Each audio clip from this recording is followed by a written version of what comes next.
Yo. Yo, yo, yo, yo, yo, yo, yo, yo, yo, yo. Hello.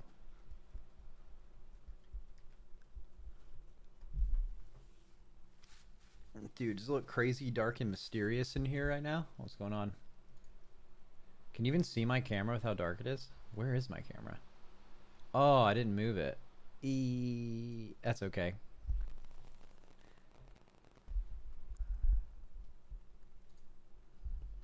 Hello. It's me. And it's dark in here. But that's okay. Max, you need to test out anything on the PTR? Maybe DK? I would love to do DK. Once like Frost seems like it makes sense. Right now it seems like some abilities don't do enough damage. So it's hard to see like what the builds would look like. Is it time to remove AMZ from the tombstone of things you've killed? First of all, I haven't killed anything. There's no tombstone. Also, I talked about all that stuff on Friday when I got back, but I've been doing a lot of I didn't go get a drink, but I've been doing a lot of like boss stuff over the weekend. I've been in like I've legit been in meetings about this raid just all weekend. I can't even fucking remember Friday, man. This raid looks really cool, except I'm very confused. I'm just simply so confused about how just everything about the Soul Hunters boss, like the optional boss. I don't understand. I don't understand. It looks like a regularly difficult council boss. It doesn't look super crazy or anything. I just don't know why it's optional. I don't get it.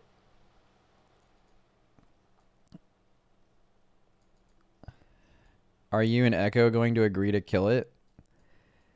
I don't know. Like, it's so weird. Like, because I was saying, like, it doesn't really matter what Blizzard says, but, like, the reality is, like, what it says on their website for Hall of Fame is, like, kind of what matters. And to get Hall of Fame, you don't have to kill Soul Hunters. Like, that's confirmed. That's been confirmed since I last talked about it. So, like, could you make it a gentleman's agreement? Like, hey, Soul Hunters counts. You have to kill this boss before you kill the last boss. But then, like, dude, I don't... What's really interesting is, like... I wonder who goes to Soul Hunters first. Like, for example, let's say we kill the fourth boss. So now it is possible to go to Soul Hunters or continue through the raid. Let's say we don't. Let's say we progress through like the new single target guy, and then we go to the second to last boss, and then we're on the last boss. At what point is it worth it to go do Soul Hunters? Because if you're the first guild that goes there, you're the only one potentially losing time, right? If we take, I'm just going to make this up. If we take 2 hours to kill a boss, a guild just as good as us should kill the boss in like 30 minutes to an hour because they didn't have to figure any of it out, right? So knowing that, who's going to be the first guild that goes there? Like, I'll use this guild, this tier as an example. Remember when we were on Styx and Styx looked super hard? And no one went to Sprocketmonger, but like really no one really knew how hard Sprocketmonger was. Like we had done a few pulls, Echo did a few pulls, but we were all doing Styx. You want to know why? Because it's just more efficient to do the thing where you know some information. Like Styx looked crazy hard, but like at least we had progressed through the fight to where you have like an idea of what you're doing, so you don't have to waste your time. Like Method or Echo could have gone and done Sprocketmonger if they thought it was easier. It could have been easier, but you didn't know at that point that it wouldn't have been. So why didn't you? It's like, well, you're not going to like waste your time. Someone's already wasted their time. We've wasted our time on Styx showing them the boss. So why would they do that for us, right? It doesn't make sense. So then you have to ask yourself that on this boss. Like, who's going to be the first guild that actually goes and does it? Does the gear matter? Okay, I have a question for you. how many pulls is worth spending on a boss if the end boss is available, right? You have the option, you have two bosses remaining, the optional boss or the end boss. Let's just say that scenario. How many pulls would you have to kill the Soul Hunters boss in to be worth the eye level and the loot you get from it to like take time off of the last boss? I mean, no one's going to know the true answer to this, so guesses are fine. You guys are saying less than 50, 20-ish, tops 50. Bro, I think if the only thing that matters for World First is killing the end boss, and you spend 50 pulls on a boss you don't need to kill for like 4 mythic pieces, which, by the way, would almost never or would never be the difference between you killing or not killing something, you are omega throwing. Like, you just... If you still win, it's because you're just way better. Like, you threw for sure. So it's just not worth it, right? So the answer is, it needs to be a pretty low pull count. Like, maybe think about it less like pulls. Think more like, it would probably be like maybe an hour or two. It would be worth it.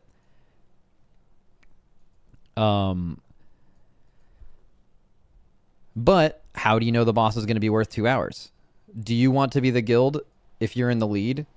Or not in the lead, whatever. Do you want to be the guild that takes an hour to figure out that it's going to be a 2-hour boss or a 6-hour boss, right? Because you don't know by looking at it. Are you going to be the guild who wants to like be the one to waste their time figuring that out? Of course not, right? So realistically, the only way any of our guilds are going to go to Soul Hunters on Mythic is if you're either completely walled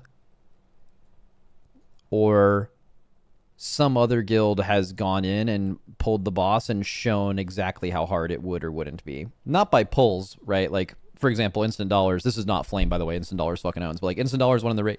It took, like, 25 pulls on Styx. That doesn't mean that Styx is a 25 pull boss, because we went in, I think Echo killed it in, like, 2 pulls, and we killed it in 6 or something like that. But it's going to give you a general idea of, like, how hard a boss is just by watching it. So you'd wait for another guild to go in. And then that brings another interesting question. Who's the first guild? If the last boss is available and Soul Hunters is available, who's the first guild that's going to spend their time figuring out Soul Hunters rather than pulling the end boss? I asked Dratnos this on the podcast, and he said, I mean, I'm pretty sure if we were in that position, we would just do the thing where we have the video of how to do it. Like, we wouldn't be the guild to go do the thing. I'm like, okay, well, they're like a top 20 world guild, but like, what's the first guild? At what world rank does it make sense to not do the end boss with the video, but be the first guild to figure... Like, you know what I'm saying? Like, we had... I think when we killed Styx, I think there were 7 guilds on Styx, and none of them besides us and Echo did any pulls on Sprocketmonger, and we did like a couple of information finding pulls, but so realistically didn't pull it. No one pulled Sprocketmonger until we killed Styx, even though there was certainly reason to believe it could have been easier, right? At the time. So it's like, let's call it the Styx paradox, the Styx Sprocketmonger paradox. If we were on Styx forever, at what point does someone actually go to Sprocketmonger instead? And when that happens, who? And at what guild rank does it actually make sense to do that? It's really interesting because copying videos is so fucking OP, right? And more importantly, maybe not, because like if you can avoid it, you don't want to be the guild giving away information that you have to work hard to get. If you can avoid it, and that's what you'd be doing by going to Sprocketmonger. That's what you'd be doing by going to Soul Hunters. What guild actually does it? Super interesting. It's like, and it all comes back to the main thing of like, why is the boss optional? I simply don't understand. By the way, because it's optional, do you think it's going to be easy or hard? Like, I guess there's a world of thinking like, okay, well, you don't have to kill this boss to go to the end boss. So maybe it's like nuclear hard. They're going to tune it to be absolutely crazy because, you know, you don't have to kill it, so they can make it really hard, I guess. But I don't know. I read through the boss. It just seems like a regular ass council boss, bro. It's like Council of Dreams, but a little bit later in the raid, and you don't turn into a duck. And I think you guys, if you've learned anything, you've probably learned that bosses that can be cleaved with dotting classes or stacking them up, those bosses usually get fucking smoked because it's impossibly hard to tune for a stacked comp that's good at doing that, right? Those bosses, like Prototype Pantheon, died in like 4 minutes or something, right? So, I don't know. Basically, I've looked through all the bosses. I have a lot of takes on them, but the main takeaway for me is I am infinitely confused why Soul Hunters is an optional boss. I don't get it. I haven't heard anyone give any kind of like, it doesn't make sense. I just want to know.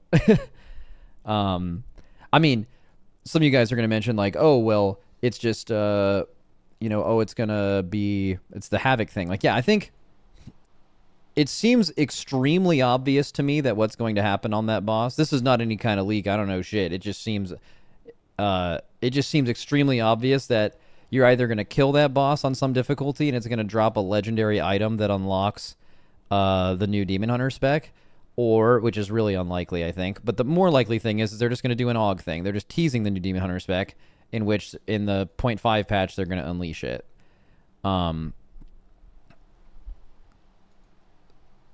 Yeah. With the boots, it doesn't feel optional at all.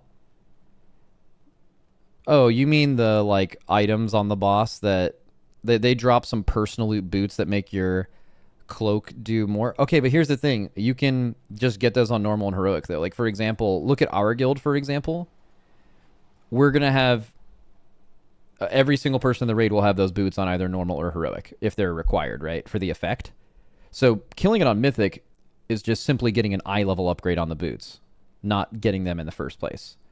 So that doesn't matter, right? I mean, I guess it drops tier piece, like it drops loot, it drops eye level, right? All that's good, but it doesn't drop loot that you need to have in our situation, right?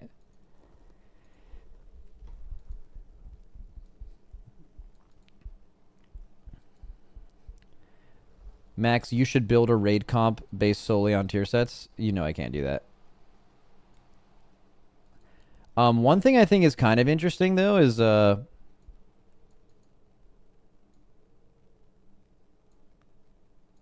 how many tier sets are like fucking broken. You know what I mean? Like I mentioned this on Friday when I was reading through them. I'm like, man, it really seems like a lot of tier sets are just crazy. But that was just off feel. And I went back and looked at it a little bit. I looked at like some previous tier sets, and like usually when you read a tier set thing, there's like two or there's like three maybe that are like, holy shit, forget what you thought about this class before, whether they were good or bad. Like that class is going to be crazy in this raid if that goes live. Like you're talking like a 18-20% increase or something on the high end. Bro, there are some tier sets they released that are like 30% increases, which is higher than like a norm. It's indexing higher than a normal crazy tier set. But on top of that, there's way more of them. There's way more tier sets that are good than normal, and they're better than that. So, I mean, obviously that would tell you that they're probably going to do a lot of tier tuning. Unsurprising, they do that every time. Usually stuff, you do want a broken tier set though, because what usually happens, what doesn't happen is this often. Oh, we got a crazy tier set on PTR. Oh my god, I'm scared they're going to nerf the fuck out of it. That what usually happens if you have a crazy tier set is they make it like either good or really good and not like completely insane. What almost never happens is they completely gut it. That's very rare. Usually if you end up with a really strong tier set, they like the idea enough where it's going to continue, and it's usually the idea of the tier set that makes it good, like really high uptime on your main cooldown or some shit like that.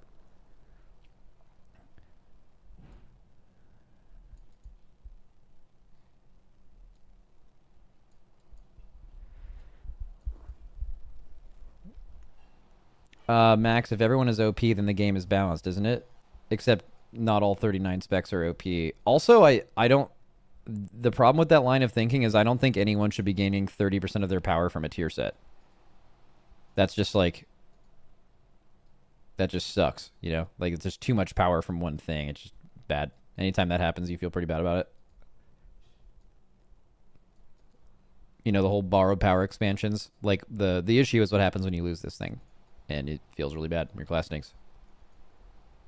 You'd rather your class be baseline good with good interactions and good options, and then the tier set slightly enhances some of those things and becomes good. But ideally, you'd want all the classes in the game to be what they are, and then they are slightly enhanced by their tier rather than defined by it. If your class is defined by how strong your tier is, what are you going to do next year, right?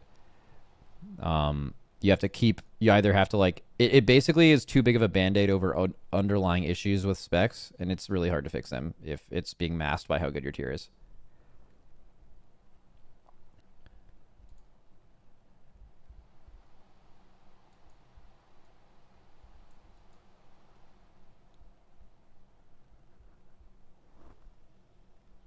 What, next tier 12.0? No, like when you level next expansion.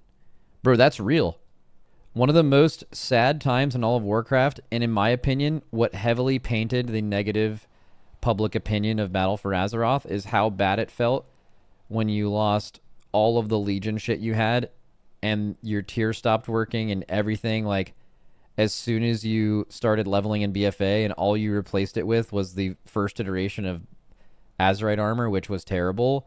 Like, the expansion just felt bad because your character just felt like a god and it started feeling like absolute shit, right? It doesn't have to be a tier in the same expansion for the fall-offs of those things to matter.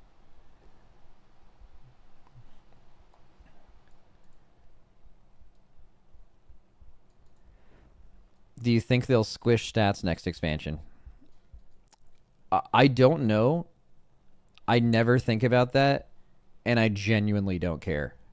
I like, it just doesn't matter. Everything's relative. Whether you're doing, if you're beating the person in second place by 2 million or literally the number 2, then it's, you're still beating them by 2%. You know, like, it doesn't, none of it's relevant to me. It doesn't matter. Like, I know some people, like, they get some kind of, they get really, it like takes them out of it when either the numbers are too big or too small. But like, personally, it like, it could not possibly matter less to me, like what the numbers look like, or if they have to like reset it or something. It doesn't matter.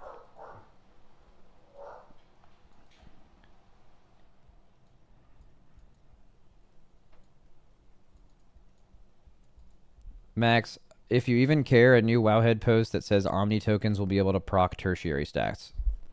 That's surprising. Did they not already? Were Omni tokens guaranteed to just be the vanilla version of the item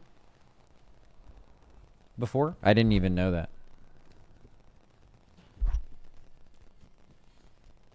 That's an interesting change, but I don't think it really matters.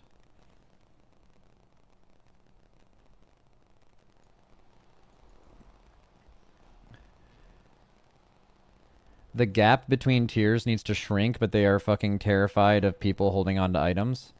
Oh, you mean the eye level gap? Really? What makes you say that needs to happen? Like, so obviously there's a few benefits to like having the 39 eye level gap in between seasons instead of 26. But one of them is what you mentioned, like, they don't want people, it's one kind of failsafe from people using old items that they don't want you to use. But like you said, they need to stop doing that. Can you explain why? Like, what do you think is the downside of the larger jump in between seasons? Which, by the way, before you answer, it's actually going to not feel as bad as a normal season, if it even feels bad at all, because the turbo boost exists, and in the first week of the non-season, but like the patch, like the week before the season is live, you can farm mythic zeros. So your eye level going into season 1 will actually be like a bit higher than it's been the last couple ones. Okay, I do need to hear your take though. I'll find your name. Kit the Mage. You have like a little rainbow name. The gap between tiers needs to shrink. Needs to shrink. And then you explained why, but you said what that does. Can you explain why? Like, why does it need to shrink? I don't know. I've thought about this a lot. I don't know of a downside. There's a downside for us.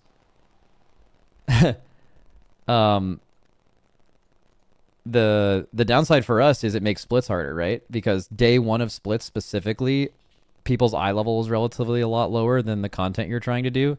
which is like not the intended way to play the game, but like it's just how we play the game. Like, and it just makes the raid really hard. But that's like such an unrelatable, random, specific thing that applies to us. But I actually don't know. Is it related to the number squish? Like this is what's causing the numbers needing to be squished more often, and that matters to you. So that's why you're saying that. Ooh, first time message. I could see the argument of larger numbers being less understandable from a stats perspective. Like, how do you figure out how much value you're actually getting out of 1K Agi or 1K Mastery or whatever? Oh, like it's harder to see at a glance. Like if you're just glancing at it, like the number. I still feel like relatively all of that is like pretty easy to understand. Although I will say, if it was always static, it would be easy to understand. Like, for example, I saw a trinket this tier that like starts with 37K main stat or 40K main stat or something, and it decays over time. And I was like, that sounds cool. Because of the design of this trinket, I assume that's a lot. But actually, I don't even know if that's a lot or a little. you know?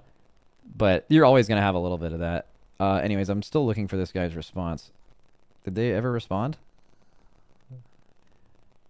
No, they didn't respond. Can someone else... is anyone else familiar with arguments like that can help me... like, understand why people say that? He has not responded. He ran away.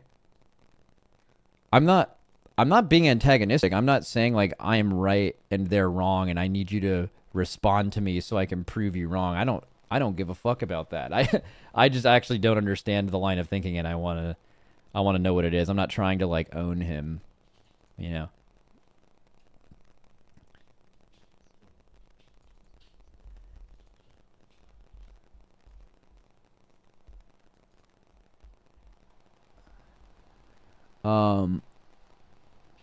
Max, I think my previous message is a normal take in the classic community. Okay, you tried to guess. You said, I feel like that take is a classic-esque take where people want the gap to be smaller to keep previous tiers relevant throughout the expansion.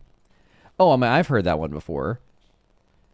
I think a lot of people, I've even heard like reasonable people have that take. I think Venruki had that take one time. Yeah, I mean, part of that's nostalgia for sure. Because like, here's the issue I see with that. So while I think there is some like I think it's like all nostalgia. It's like how WoW used to be thing. Like this is just what happened and like you played for a whole expansion and the stuff you got at one point kept mattering. But like think about the downside of that. Think about a new season happening and you're trying to like just game with your boys but you haven't been playing all expansion. Like WoW's super seasonal, right? Like people play the beginning of a season, quit and then start the next one kind of thing. Imagine having to go back into old raids and get random drop items that are still best in slot for your character instead of the like way higher eye level stuff you get out of dungeons and stuff like that.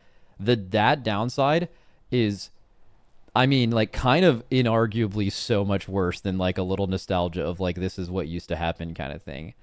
Not to mention like general loot philosophy. Like a lot of people play this game for different reasons, but one thing that keeps you playing is like the little carrot on the stick of, you know, I'm making my guy stronger. Like, I might want to do dungeons just because I like doing dungeons.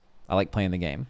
But I also might want to play dungeons more if while I'm playing the dungeons, which I already like, I'm also, like, making my guy stronger a little bit every time by replacing some items. And when you have things, let's say you have 4 or 5 pieces from a previous raid that you don't need to replace, you now have less of that road to go down. And a lot of people, whether they realize it or not, once they get near the end of that gearing path, you actually, even your base love of the game and playing the game is actually the same. When you lose a little bit of that motivation, it like overall makes the game a little bit less fun. You're less likely to log in because there's just less motivation. There's less things you're doing. I mean, the seasonification of WoW is kind of the problem though, right? It's just another step on the road from it being an MMORPG from being a lobby action thing. I think that's kind of a stretch. But WoW, so the thing with WoW that is common misunderstood with arguments like that is that it's always been seasonal. Like literally since the beginning of WoW. It maybe is one of the first seasonal games. But like it's been like exactly like the only difference between now and like actually 2004 is the fact that they call them seasons.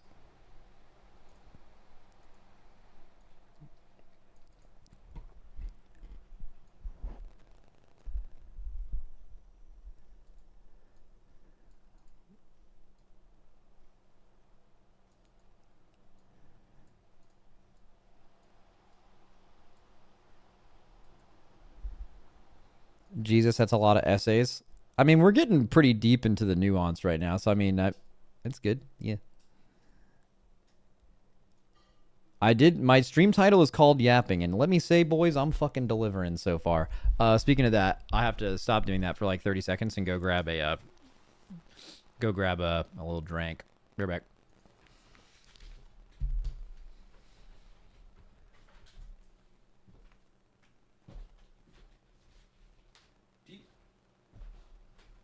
Do you all see this dog? One second.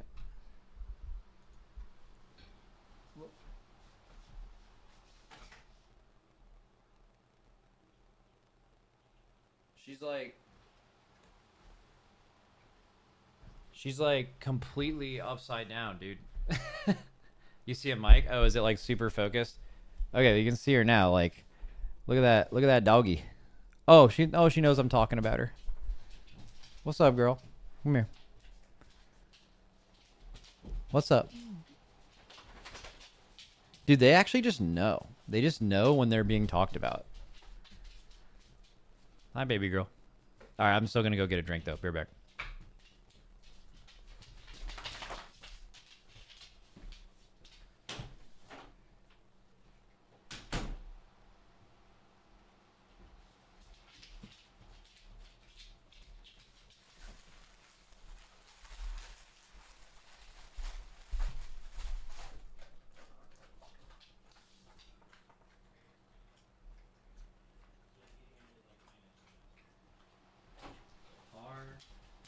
Big.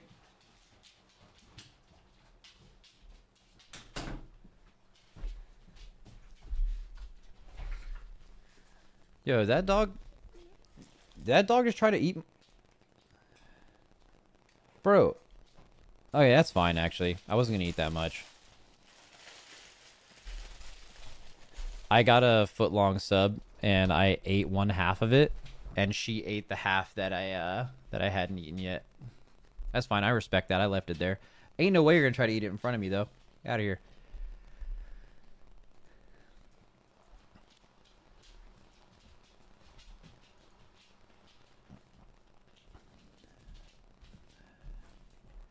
Max, if a trinket sends you above a stat cap, do the diminishing returns get ignored?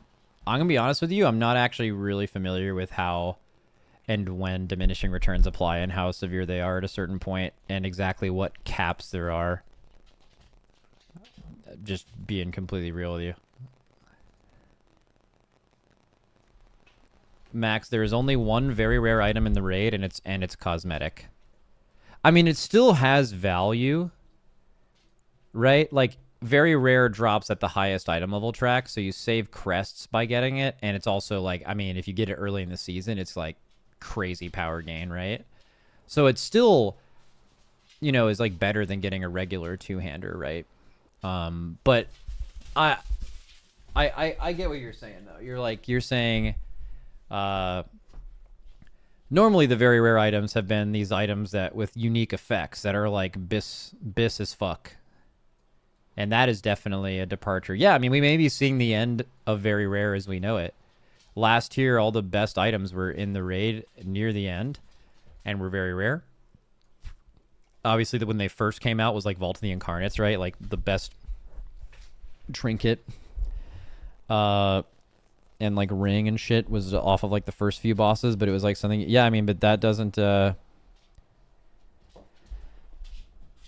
Yeah, it's gone, which is interesting because I thought dinars were kind of a solution to the very rare thing.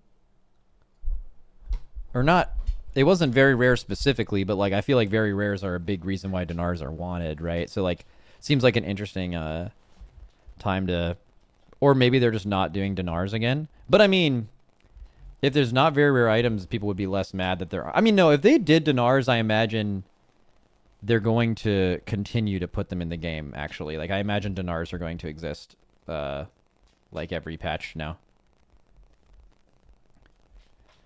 I think you can kind of tell that because of how they implemented them. They didn't implement them and give you a lot of stuff like it was a one-time treat. Usually, they're really conservative with how they lay stuff out like that because it's really hard to take it away once they give it to you. Very similar to the Catalyst. The Catalyst is a great part of the game now. But if you guys remember, it was like the bane of people's existence. It was so obviously too late and like really problematic for a while. And then they obviously changed over time. Like if you ask them why it was ever like that, they were like, well, we can't make it like too early and then push it back if it's too much, because then that the interaction with the player is just a lot more negative. Max, is there a hypothetical world where the first mythic kill of the optional raid boss unlocks the new DH spec? Dude, not only is there a hypothetical world, okay, to answer your question, yes, but I am actually starting to think that is going to happen. Hi Ella. Because, and the only reason I have to go off for that is the fact that that boss is optional is so fucking weird that I would be able to believe any kind of weird shit like that. Like, what makes you think that wouldn't happen? Okay, well, the last time they released a spec, it was augmentation, and they did it in the middle of a patch. They did it in a 0.5. Okay, would they do that again? Probably. Hasn't there been a bunch of emphasis this expansion in doing 0.5 and 0.7 patches and having a lot more content in them? I don't think they hit on how good the content was in this last season, or I guess the season we're currently in. But clearly it's an emphasis of like, hey, if you're continuing to sub, we want to give you more content throughout a patch than just what's happening right when it comes out. That's a goal. So releasing a spec there, just like they did with augmentation, totally plays into that. But yeah, that'd be kind of fucking hype, dude. Like that'd be pretty insane. Because that would also happen in the middle of the race in that scenario.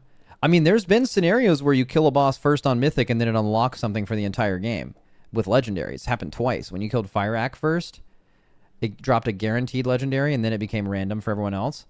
Or like, you know, small chance to get it with bad luck protection.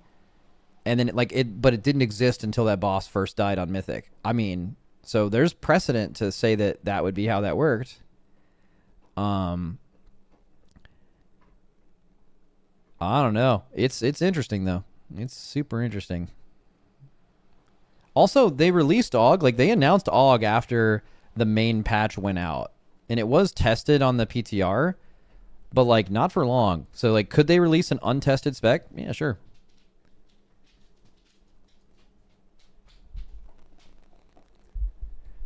You never would have guessed they would have done Plunderstorm until they did it right.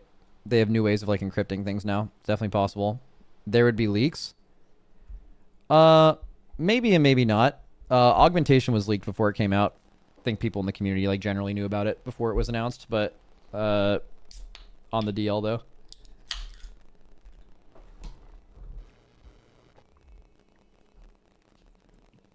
Ella, you got one bite of that sandwich and now you're like what's up, right? Like fucking what's up? What's up right now?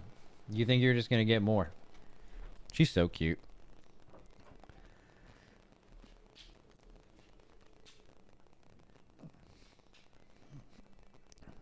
Do you have inside info on the spec? Nah. No, I don't. But also, for what it's worth, and I don't know why I'm really clarifying this, but if you're not stupid, you would know that if I did have any inside information that was leaked to me, I also would respond the same. I wouldn't say yes, because I can't tell you. You know what I'm saying? But I actually don't know. Genuinely. I genuinely don't know. But, you know, the answer to that question that you asked me, there's no reason to ask it because I can't answer it in a way that would tell you anything.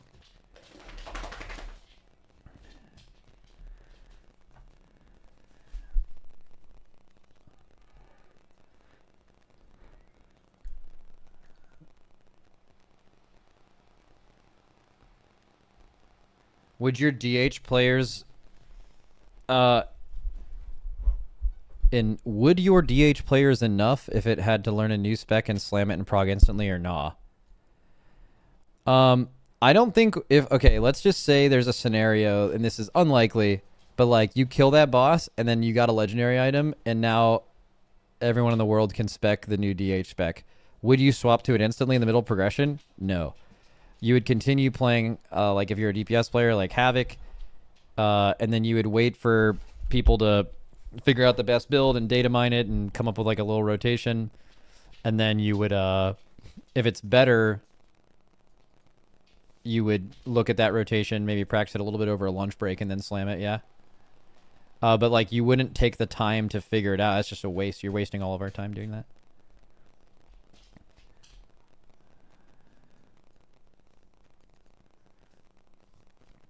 Wouldn't they need to drop a new hero talent tree though? Yeah, that's the interesting part. How would you actually do that? So let's say they're dropping a new spec, right? So the way that hero talents work right now is they do this, right? They're like, there's hero talent, let's say, so Havoc. Right here, we got Vengeance.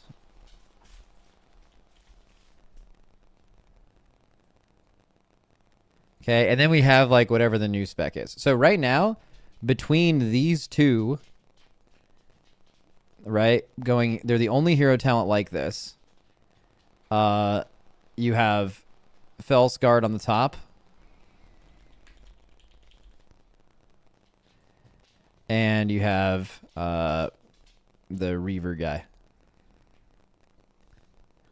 Reaver on the bottom.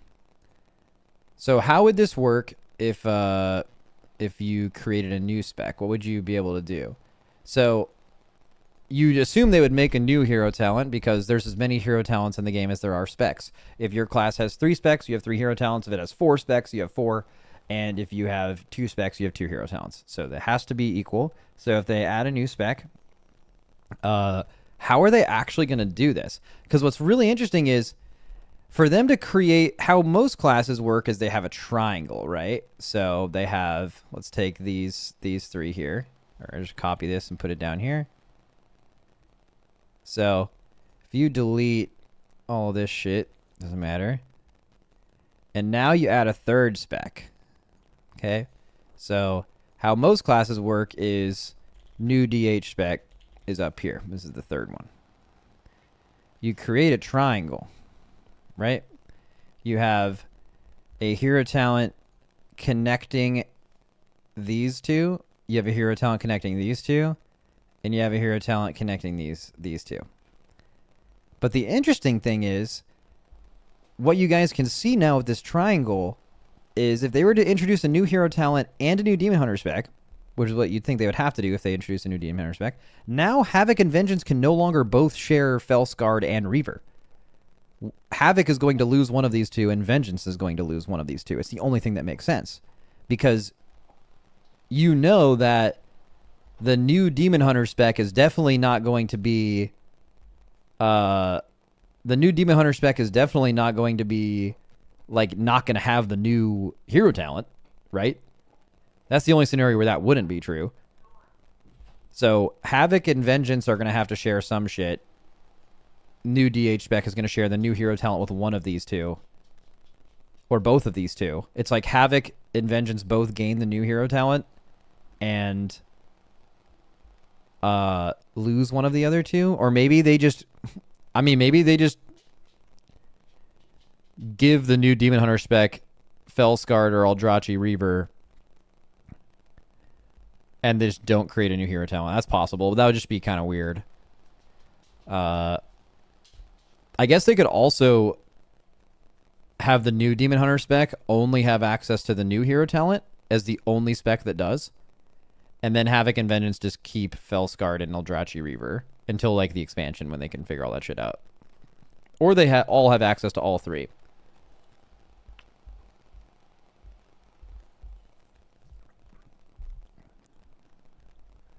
If we are getting a new spec, it's in Midnight, not this expansion.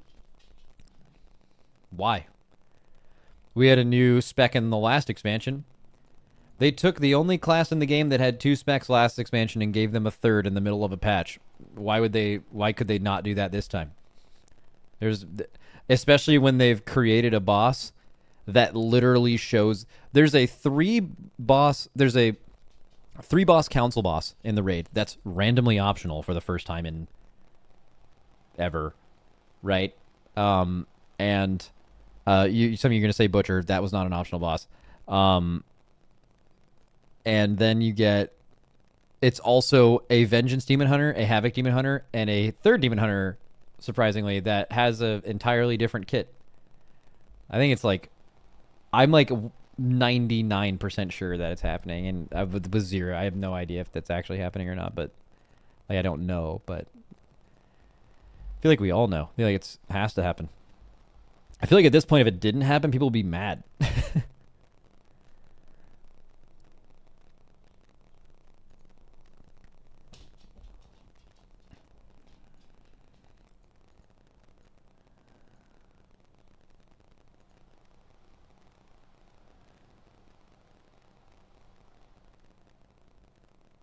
It makes the most sense mid-tier, so it doesn't immediately impact a raid tier. Mid-tier means if it was broken, it doesn't affect the raid tier. Yeah, I mean, that happened in with AUG coming out, right? It like really, really affected Mythic Plus. But if they release it at the beginning of a season, it like massively affects raid and Mythic Plus. But if you do it in the middle of the season, it only affects Mythic Plus. So least potential damage. And they've even, you don't even have to speculate about that. They said like basically word for word that in interviews before.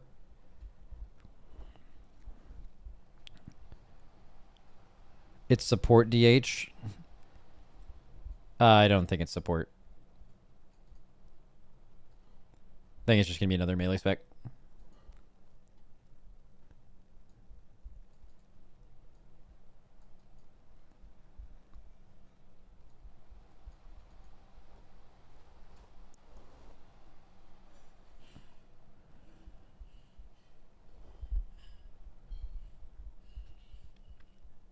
Range DH would be a cool another bow type character. I mean, they use Warglaves. Their stuff definitely is like real cosmic. Their movement ability is like a little short void blink. It's really hard to tell what the actual mechanic is going to be. I guess you could assume it's a dot. So here I can show you it. The boss's ability on PTR is like its relevance for the council fight is it's literally Forgotten Experiments. Do you guys remember Forgotten Experiments where like there's debuffs that go on? I don't even remember how many people. It's like I think it ramps. It's like 3, then 4, then 5 or whatever, and then you dispel that ability, and then it goes on someone else. It also does a lot more things on Forgotten Experiments, like it spawns ads and does all that shit. It doesn't do that on this fight. It's an easier version. It's not as involved as I would say Forgotten Experiments was defined by that mechanic. This boss is not defined by that mechanic. It is just part of the fight. But I can just show you it while we're on the topic. I can log on Car Driverman.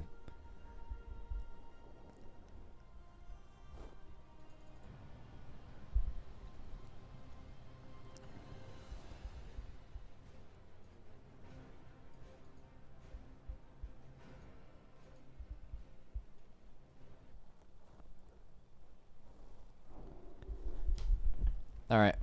Car Driverman, show us what this boss do. Okay. So here's the boss, Soul Hunters. Pretty basic setup. There's just 3 bosses. One is Vengeance, has ability like Sigil of Chains, Fracture, Spirit Bomb, Immora. One is Havoc, the Hunt, Blade Dance, Eye Beam, and Fell Inferno. And the third one has the new abilities. Think like Council of Dreams. They all have, without immediately getting mad, of course. What I mean is there's 3 bosses and they have an energy bar. And when they each hit 100 energy, they're going to do like a little phase, which will also show us some more of their abilities here. But like the Havoc one has Fell Rush in their intermission. The other one has Infernal Strike and Fell Dev in their intermission. We don't know if it's going to be they're hitting 100 energy at the same time is another thing if you're dealing with 2 phases at once or whatever. But that's like the basic construct of the fight. So here's the abilities from this guy. So you'll notice that the other ones have their movement abilities. So you have, well, in the intermission for this guy, you have Infernal Strike, which is their movement. In the intermission for the Demon Within, they have Fell Rush, so all the movement stuff is shown. And then it shows an ability called Void Step for the new spec, which is, you know, what it does here is it like has a mechanic where it does Hungering Slash after. Maybe that will also be a Demon Hunter ability. But basically, tears open a path through the void and teleports to a new location. So it's basically a blink. It's going to do damage to players along the path. I don't know if that's going to transition to the new spec or not, but then it does Hungering Slash at the end of it. The other one is Devourer's Ire. So this is the Forgotten Experiments mechanic. It's going to throw orbs out. So this is the exact mechanic. So it's going to throw orbs at several locations. Players soak the orbs. And then now you have a dot that lasts forever that keeps stacking up. And then you get it dispelled, and it will transfer to another player and do raid damage. So that's the Forgotten Experiments part of it, but it's like half as involved as that. So who knows if the new specs mechanic is going to be throwing orbs out specifically, or if it's going to be putting up a dot. Both of those make sense. It's kind of hard to detach what the actual raid mechanic would look like versus what a boss mechanic, or sorry, what like the raid mechanic will look like in relation to like a class ability, because they're not exactly the same. It'll drain the essence of people afflicted by a dot. That could totally be an ability. Maybe this spec puts out multiple dots, and then on a cooldown it uses something called consume, and it just takes, it just basically harvests the target if they have a dot on them. That's like a potential thing. Eradicate. That's just like a big scythe. So now there's two things with like big scythe doing damage. It's probably something that'll transfer. Malefic Rapture for DH. Yeah, something like that. I mean, this is like probably like 1/20th of their kit, right? But you'd assume it's going to be major, though. Because like the other abilities they have for here, what? Blade Dance, Eye Beam, The Hunt for Havoc. Those are like super involved. This boss, Fracture, Spirit Bomb, Grip, and Immo Aura, super involved. I imagine these things will be like super part of their kit. And then the boss's intermission thing. This is really interesting. If this becomes a mechanic. Or an ability.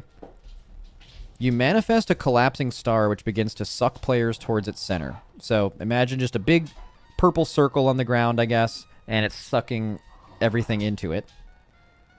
And then there's going to be fragments that rain down and get sucked in. So imagine like a bunch of like rock type things being sucked around the thing, and you have to like intercept those things, and it's gonna like put some stuff on the ground. I think a lot of this is like just a raid mechanic. I don't think Collapsing Star was a Plunderstorm mechanic. Are you thinking of same icon even? It's the Star Bomb, right? It's called Star Bomb. But maybe they took like the animation from it or something. But yeah, so that's really interesting. So if you're like putting down a collapsing star as this spec, that's kind of hard to visualize what that would be. It's probably their version of a sigil ability for CC. Yeah. Max, you got to edit your YouTube videos? Nah, I have someone who does that for me. I want to watch your YouTube videos, just not when they're always 1 hour plus in length. Oh, okay. So I think you're confused. You're saying you don't want to watch my YouTube videos because they're really long, but what you're saying is you don't really want to watch my YouTube videos because that actually is the edited version. And my content, if you find it interesting at all, is like purely long form yapping. And if you're looking for any kind of short form, like really short video from me, you're just totally missing the point of my content, and you actually just don't. You're just not into my shit, which is cool. That's fine, right? But like, that's just I have no interest in making anything remotely short, really. Actually, yeah, I think I have a YouTube channel now, a different editor, and all they do is take small snippets of conversations from those videos and make them like 5 to 15 minute videos. They've actually been doing pretty well. So maybe you'd like more of that if your attention span isn't longer than being able to watch something for 10 minutes. Some of my OnlyFans stuff is around then. It's much different.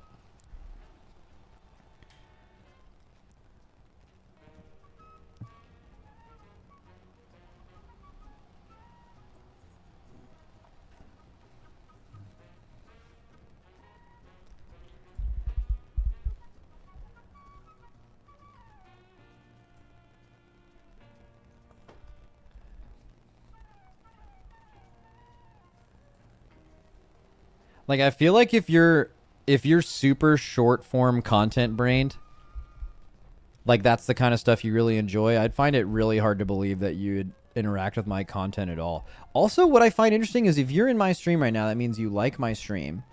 But my stream is a 2-hour long YouTube video happening in real time. So like it'd be interesting that you'd watch my Twitch, but then wouldn't be interested in a 1 hour edited down, more truncated version of my yaps. Because like what else would you even be expecting? You know what I mean? Like what else even could... I don't know.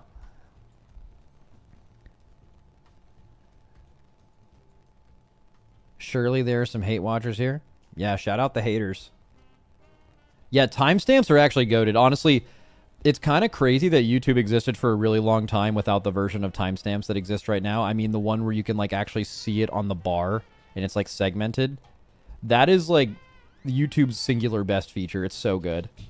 Also, dude, honestly, it's so good that when I click on YouTube videos that don't have them, it's significantly worse.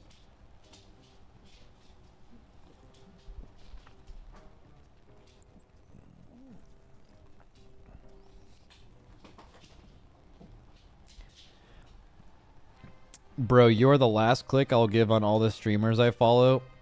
I'm here out of pure boredom and will be leaving shortly. Because look at what you're doing. ZZZZZ. Dude, yeah, facts. Dude, I did say shout out the haters and then he came out. But yeah, that's the thing though. Like if you're someone... I think my stream would turbo suck if you mentioned like look at what you're doing. Implying like, bro, you're just running around in circles in a town. And I do that all the time.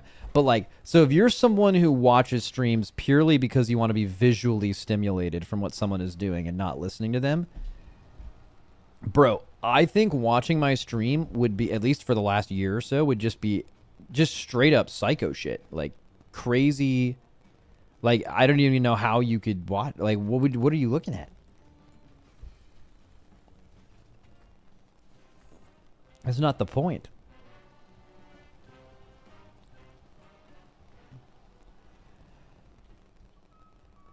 I wish you streamed more. Yeah. Yeah.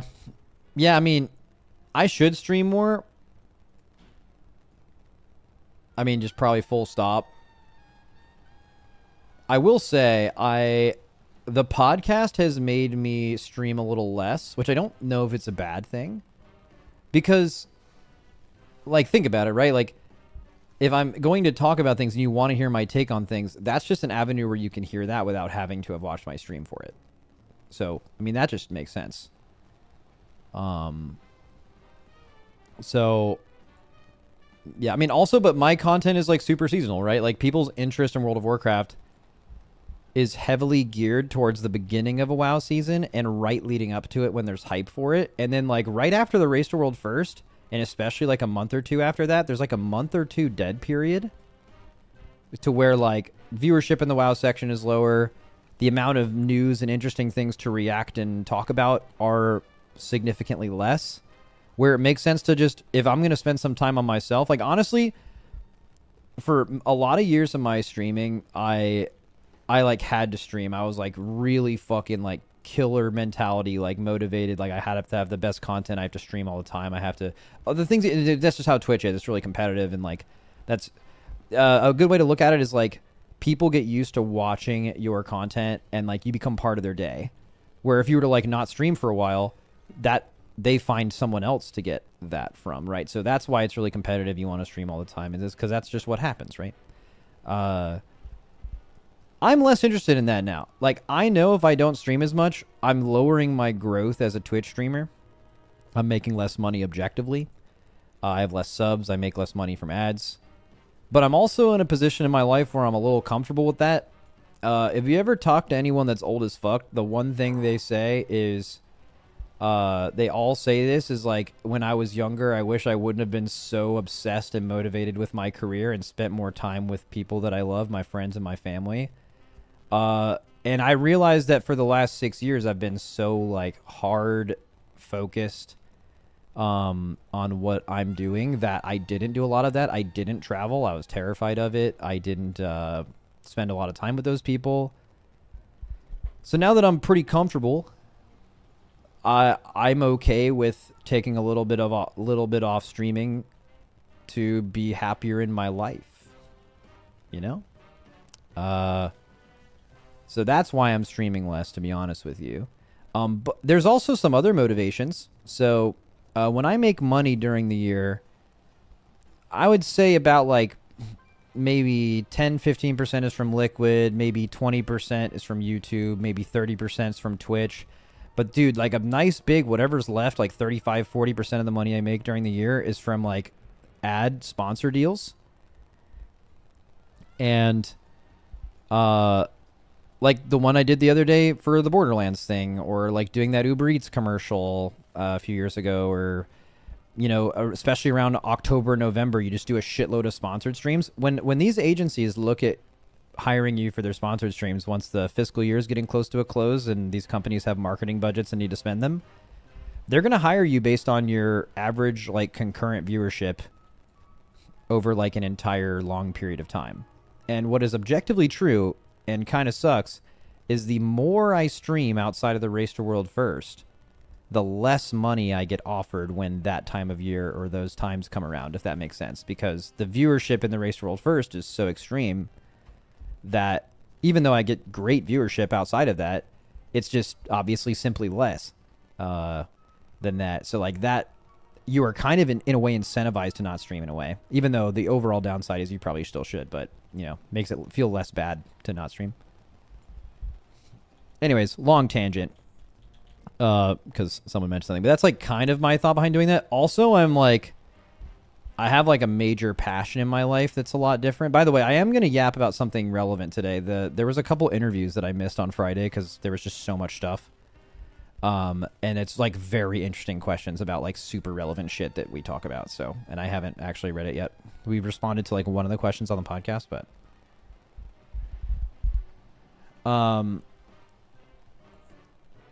what was I going to say after this? Oh, I'm also like hockey is just a major passion in my life right now. Like at any point in my life, like at that one point in my life in WoW, that like I just woke up every day and just had to be a better WoW player and I had to do more damage on this boss or in this dungeon or whatever. Like that existed for so much of my life and probably led to where I am now. But like, dude, I like played hockey as a kid, travel hockey, and like I just started playing again as an adult. And like, dude, that drive that I've had for video games, 100% have for hockey. I like weight training and conditioning and hiring a nutritionist and what you eat and basing your entire life entirely around exactly how you can perform in this one thing. One thing that I love about video games is I'm obsessed with getting better at things. I just find that process to be fascinating and really enjoyable. And I'm in a position in my life where I kind of can just play an infinite amount of hockey. I have time to do all this stuff, to do all this recovery stuff, to where I can really like try to be as good as I can possibly be at something. And I've gotten way better. Like I'm really happy with it. It like drives me in my life currently. And naturally that also leads me to stream a little bit less too, because a lot of my day is centered around there. I also got a new girlfriend, right? So like you simply have less time to spend when you're not single. That's also true now, as it wasn't for like the year preceding like 6 months ago. So a lot of factors. And like anything, it probably goes in waves. I'll probably stream a little more when it matters and, you know, stuff like that.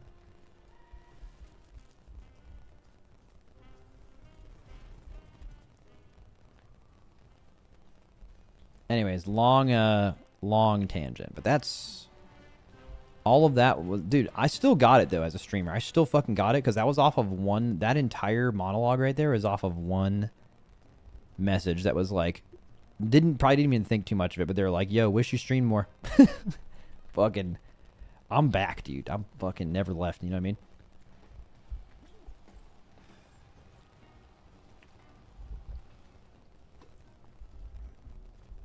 Can barely see your cam. It's dark. Yeah. That's. Hopefully that's okay. I don't really feel like turning the lights on. I'm just kind of chilling right now.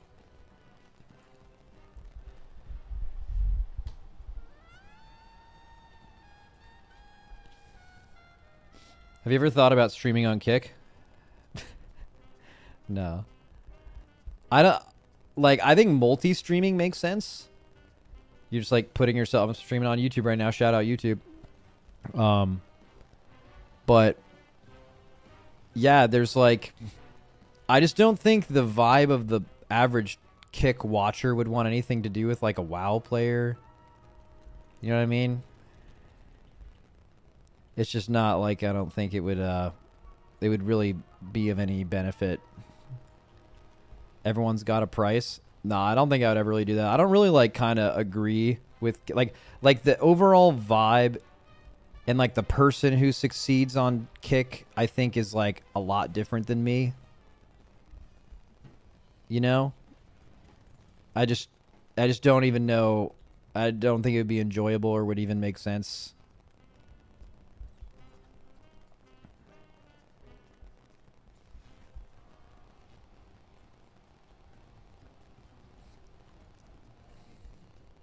When's the next episode of the Potty C drop? I believe it dropped 20 minutes before I turned the stream on.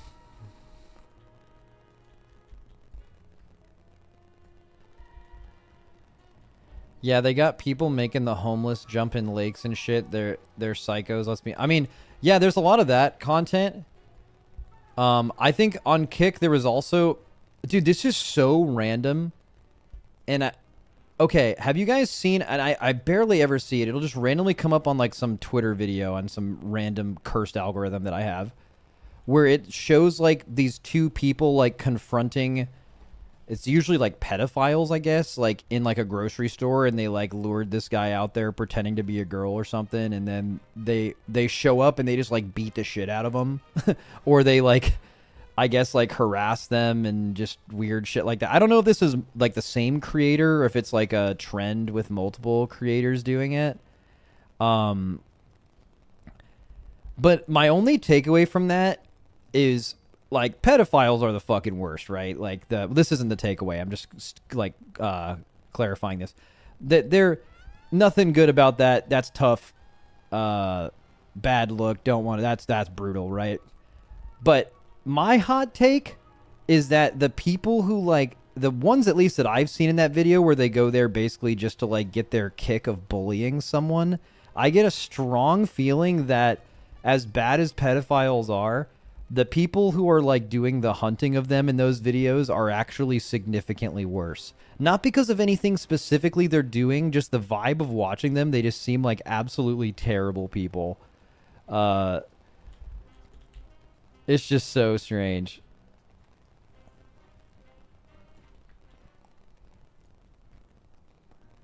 Like, it just seems like they want an excuse to like bully or beat the shit out of somebody. Not that pedophiles shouldn't. It's so strange because like they're terrible, right? But like the dudes doing it, you can just tell are just the absolute worst.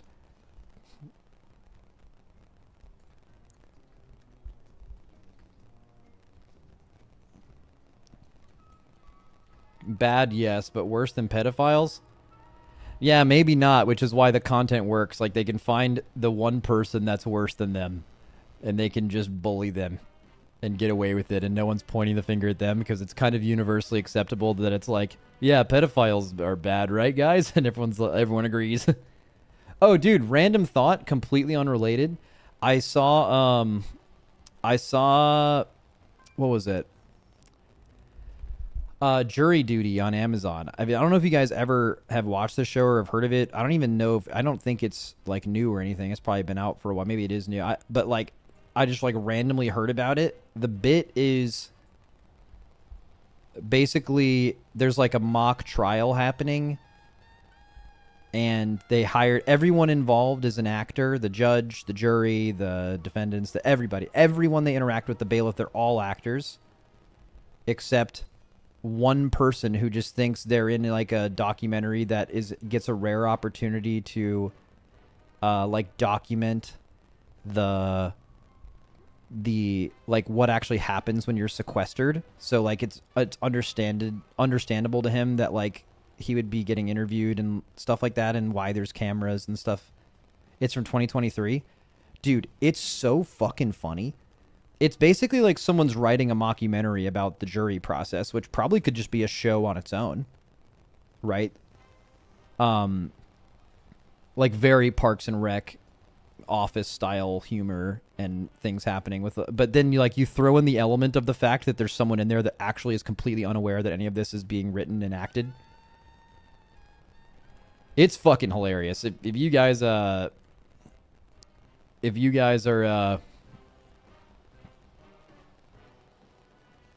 are looking for a show and you find anything like that funny, I would highly recommend it. Definitely watch The Rehearsal. The Rehearsal's a way different vibe, but also, yeah, like if you're into Nathan Fielder stuff, the Rehearsal's just like fucking wild, dude.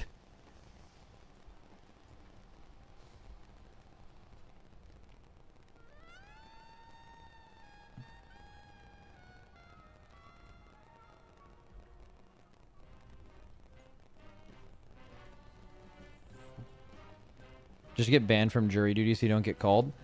Okay, so I was talking about this with my girlfriend last night when we were watching it, and she was like, I think she's either had jury duty before or like didn't, and I was like, I'm like, we're the same age and I've never had jury duty. And then I realized that, so I don't look at my mail. Like, if I don't know, like if you want to get in touch with me, there's just gotta be a better way than paper mail. Like, I'm over that shit. I've been over it for like a while. I don't read that shit. You send me paper mail, I'm not getting it.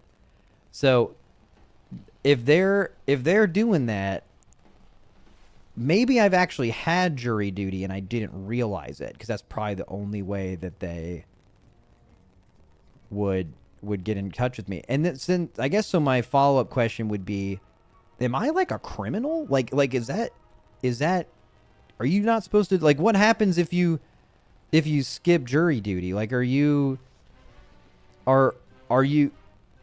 like, do they, yes, you're now a criminal? Like, do they put you in jail for that shit, or is it just a fine? Like, I'll pay a fine, but I don't know if I could survive in prison, to be honest with you. It's usually a fine, but they mail that too. See, that's my shit's foolproof. How can you, bro, if you're trying to mail me anything, I'm untouchable, dude.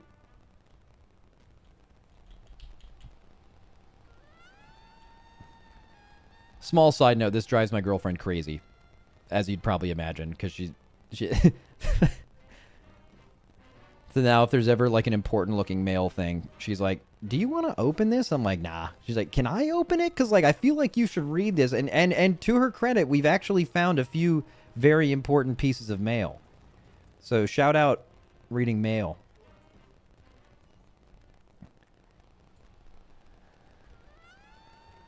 You've gotten jury duty and I'm not American? Wait, did you have to,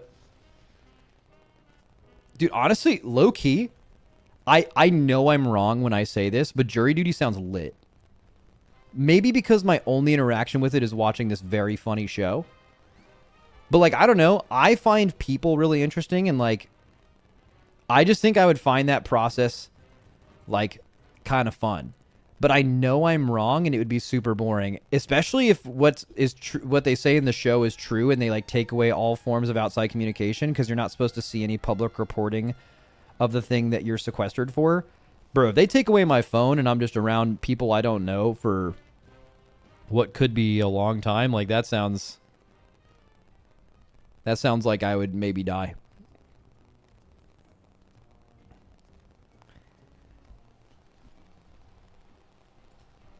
Are you in Russia? Why are you wearing a winter jacket? I'm wearing a hoodie right now, but I'm not wearing anything underneath it. And I don't know why, but that's like a super comfy thing to wear around the house. Am I crazy for doing that? Like, if you're just hanging around the house, just having like hoodie, no shirt. I feel like it's a vibe. Like, I'm super comfy right now.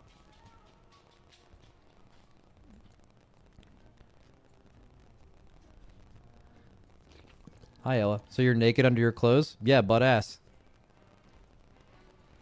Max, so I got to stage 2 of jury duty, and it was the murder trial. I'd rather go home. Bro, so you like high rolled crazy, right? I feel like if you're at a jury and you get a murder trial, like that's you crazy high rolled. What's like the tier list of things that could happen if you're on jury duty? Like, what absolutely sucks? Some kind of like financial crimes. Out of here.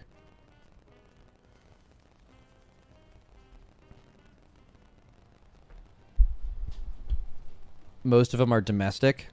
Oh, that makes sense. It's probably most things that are less provable by strict evidence and more things that are like, why would you need a jury? It's to understand and gauge the character of the person saying these things. It's like, how do you decide a he said, she said trial? And jury is kind of makes sense. I'm also, by the way, I'm fucking making that up. I actually have no idea what I'm talking about.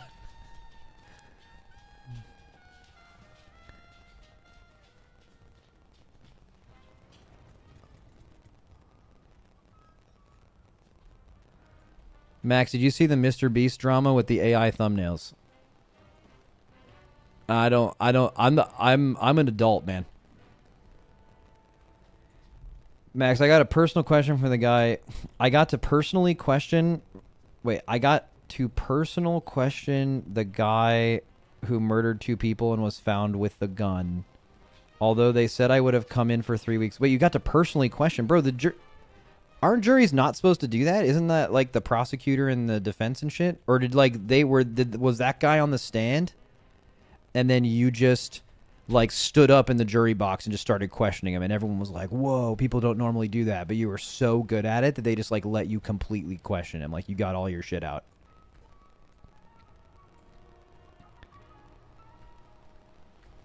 You're like a young lawyer, like that Suits show, like you've never taken the bar or whatever, but you're just a beast.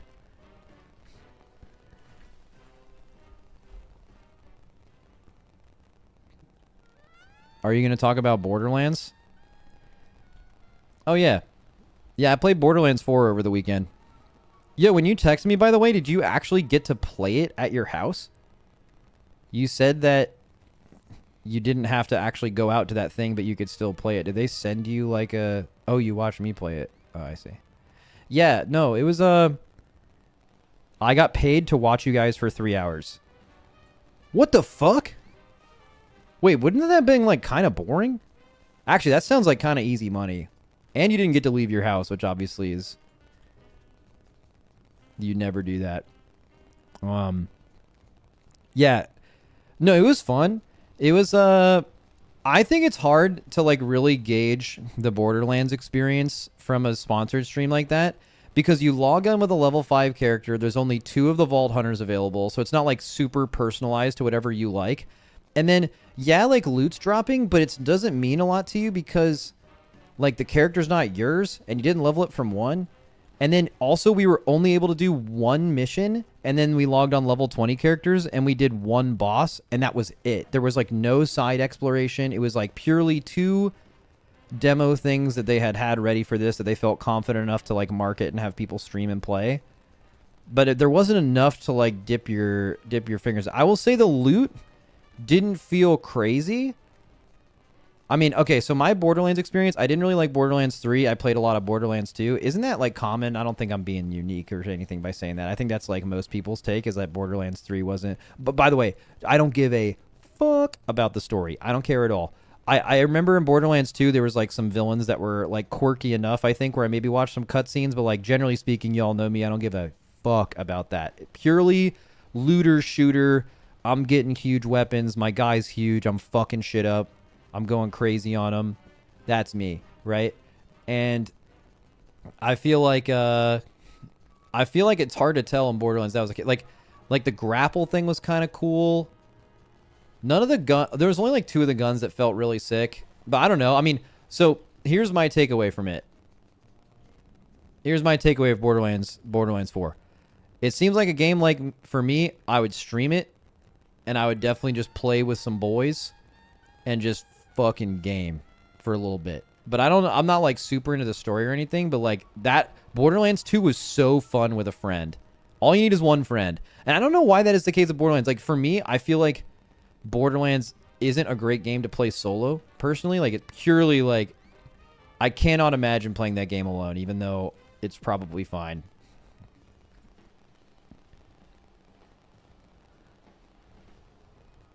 I don't know. I'd probably play it. Isn't it coming out? Wait, when is it coming out, by the way? Because Someone said it was like August or something, but that's right around when the race is. So that's going to be kind of tough depending on exactly when the race happens.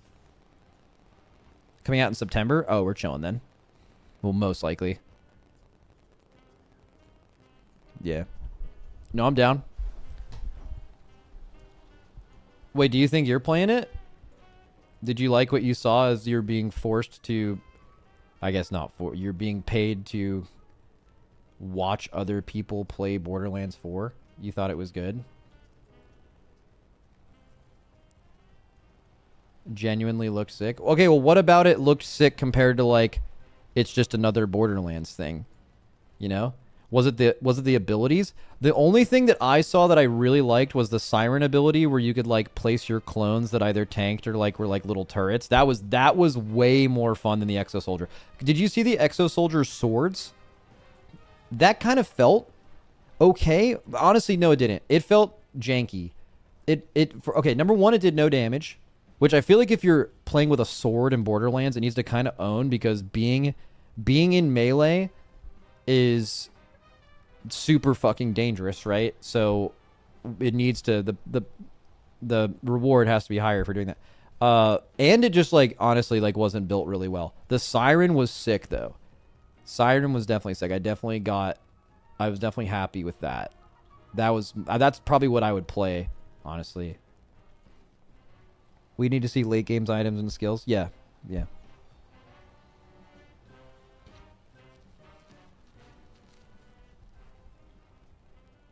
I think they did a really good job at the open world part, and they kept the rest pretty basic Borderlands. Yeah, yeah. I kind of made them mad. I don't know if I made them mad, but they were like, these level 20 characters are not supposed to go back to that first area you were in. They're supposed to do exactly this mission. And I was like, cool. And then they walked away for a little bit. And then I was like, guys, we can log on and do the old shit with the level 20s. Just like one of us logs on a 20 and we poured them over there, and then the rest of us poured our level 20s over, and then we did it. And then slowly they started like convening near us. They're like, something's wrong, and we blamed the entire thing on Will Neff.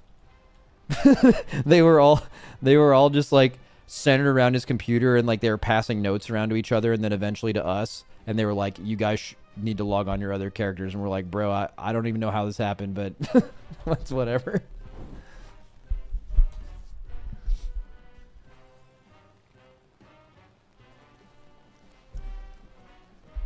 I will say the talents didn't feel great. The talents didn't feel like, okay, I'm putting in a talent point, and now it's like, oh shit. Like most of them were just like your guns do like 2% more damage. And I just feel like that's kind of whatever. And I looked at the end of the talent tree, but it's not the talents that are cool. It's like how you amplify your main bit of your class, like the clone thing. You got to meet Will Neff. That's awesome. He's a cool guy.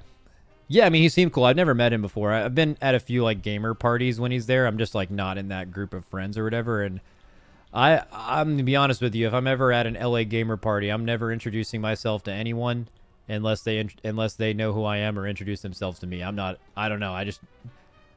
The vibe's very clout chasey sometimes, and I don't want anything to do with that. It freaks me out. So I don't want anything to do with it. So I've never met that guy. He was referring to me as Maximus, which is either like he's big boying me, like, yo, I don't actually know your real name, and I'm going to call you something else on purpose, which goes hard as fuck. If he was doing that, that goes crazy. Or he just didn't fucking care, which also kind of goes hard.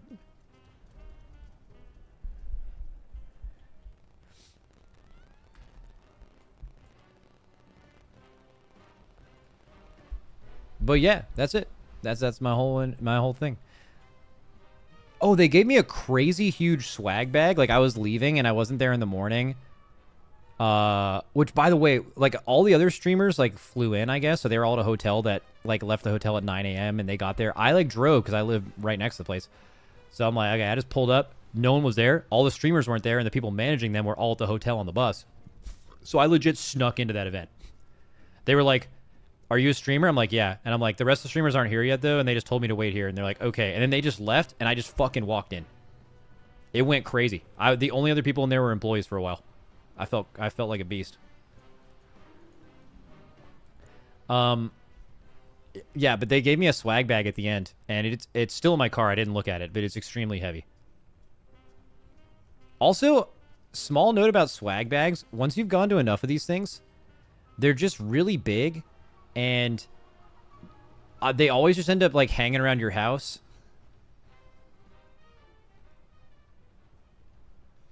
And they're like, basically, if you're given an advertising thing from a game, like, hey, Max, can we send something to your house for this new game? You say yes because you're like, fuck yeah, I like special treatment. Give me that. But like, it just ends up being in the way, like almost like 1 out of 10 of them are sick. Okay, anyways, that's enough Borderlands 4 stuff and random other shit. I want to do the thing I said I was going to do today. Any specific WoW questions you guys have for me that I haven't already talked about before I get into this little interview?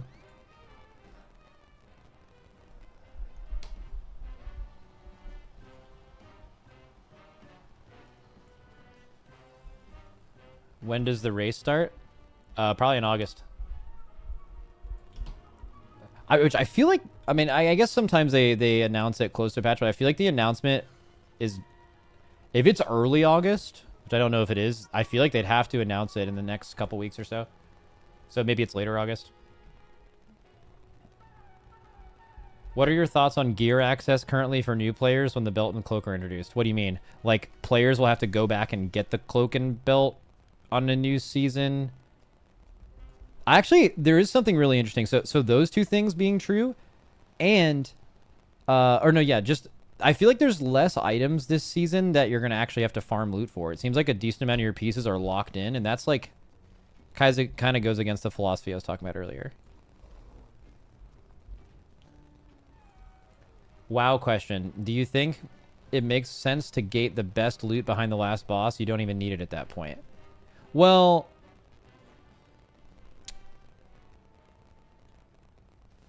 I mean, actually, when you put it like that, it kind of makes sense. Right? But I don't know. Isn't there another line of thinking where it's like you should put the best gear, you should put the best rewards behind the hardest challenges? So those two things kind of go against each other. But you are right. Like, I think a lot of raiders, like when they kill the last boss, that's when they start like raid logging for the tier. Obviously, you have like the Mythic Plus community who wants the best gear to just start Mythic Plusing then, right? Which is a big reason why Dinars exist. I don't know how else you would do it. Like, would you reverse the philosophy, put all the best gear at the early stuff? But then that just feels wrong. You know what I'm saying? It's like kind of a mix. And then like randomly every tier, like there's either a large or small amount of really good Mythic Plus pieces.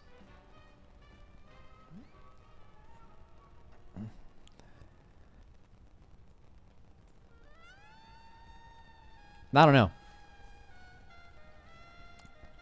I don't get why they make the boots from the raid that boosts the cloak will be bonus loot.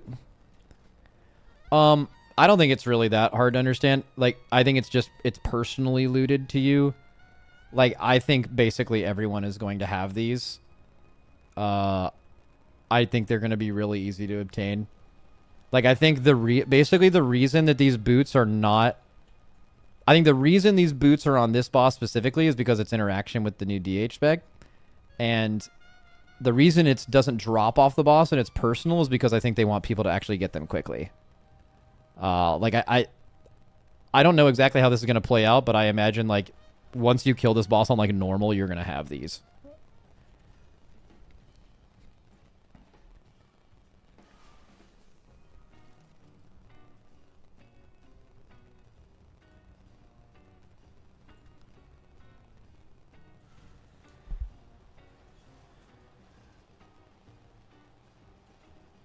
Max, can we discuss the unfairness level of design with the new Shadow Crash changes while Aflock has no quality of life with Vile Taint in 11.2? No, we're not going to talk about that. Honestly, I don't even know most of the words you just said. So, no.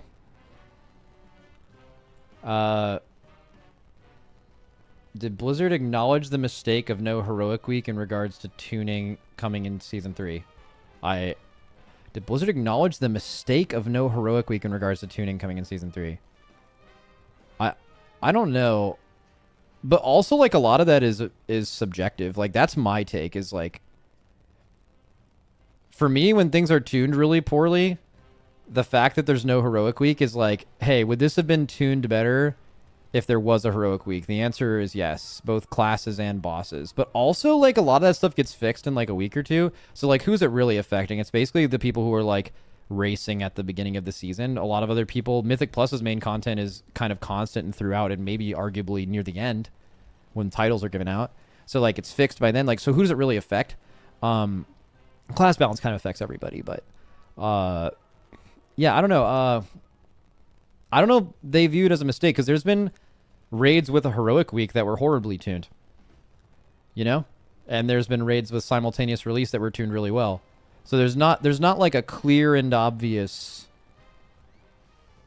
like heroic week is the reason why, even though it's objectively true that, like, if you look at Mythic only, is Mythic going to be better tuned and our class is going to be better tuned going into Mythic with a week of heroic data or without? I mean, you cannot argue it would be better without. It's just not how that works. But, like, they've been able to do a sufficient job without it before. So I don't know if they'd, like, acknowledge that. Although there is an interview I'm going to read that's about rating. So, I mean, maybe they'll answer that, you know?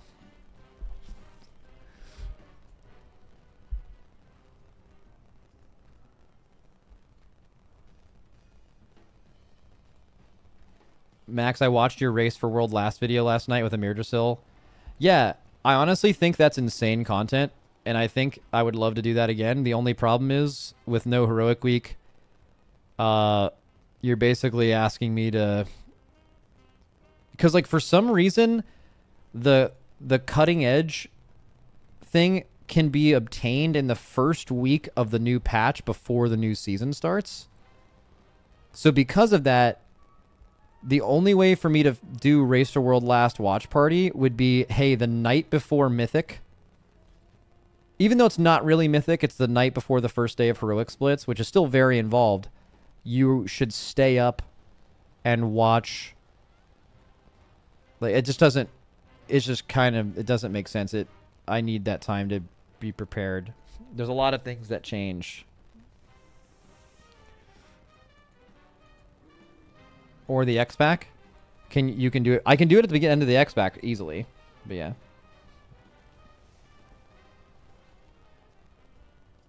Max, could be good filler content for the... Like, here's where I find myself. Like, the few days before Mythic comes out, we're all at the event. And we're just, like, around people and talking about stuff. And a lot of good information is shared and gathered. And I just don't not want to be a part of that process because I'm streaming. In fact, I usually just don't even stream for that exact reason. So I didn't stream this weekend. Just talking about the raid the entire time. Which, by the way, before we get into the interview, which I guess I promise is coming at this point. Do y'all even fucking care? I don't even. You guys are just fucking hanging out. I don't know why I'm... The last boss looks like it fucking slaps. And it's pretty well put together. Like, for looking at an end boss, like, I remember when Gallywix first came out. I remember when Ansarek came out, like, on the beta and on the PTR for Gallywix. It took a couple weeks for the boss to make a lot more sense. And there was a lot of questions about it. I have 0 questions about Dementius. It's all, like, I completely understand how this fight works, and it sounds really cool and really fun. So I'm, like, really looking forward to it. Dragon riding?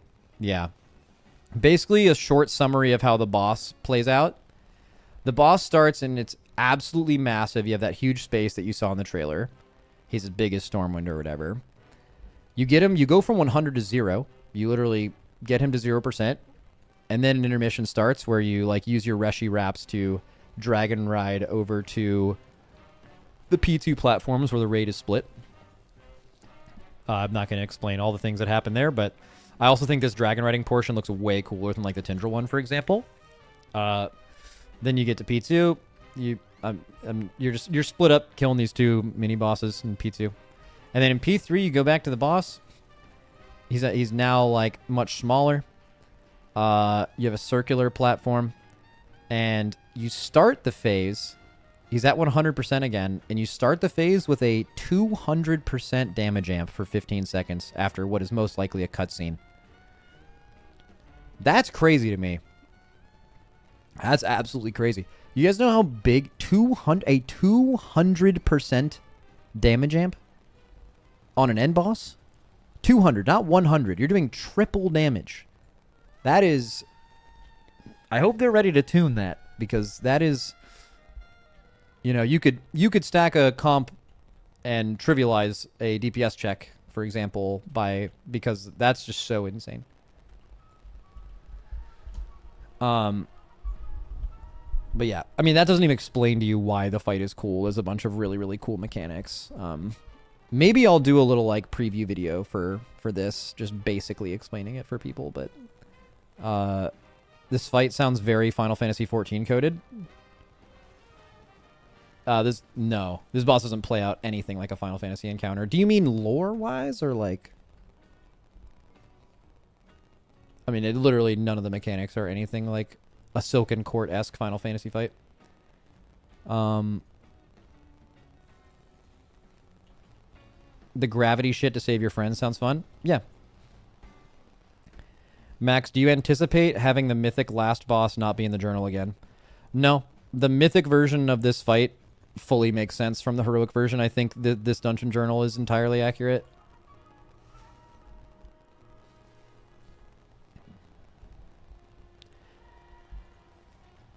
Oh yeah, you guys are gonna love this. They're basically giving another run at Nexus Princess. You have Nexus King Saldahar. There's a lot of similar I mean, Nexus King sounds fucking crazy. Just brief overview. Fractalus is like the single target boss of the tier. Soul Hunters is like Council of Dreams. This is the optional boss, but it's Demon Hunter guys, and there's no ducks. Forge Weaver is like which one is this? Oh, this one's actually like kind of, you need to see this on testing. There's a lot of shit going on here. Fourth guy. Third guy is like Lihivam, but less involved. You like kill ads before they spawn.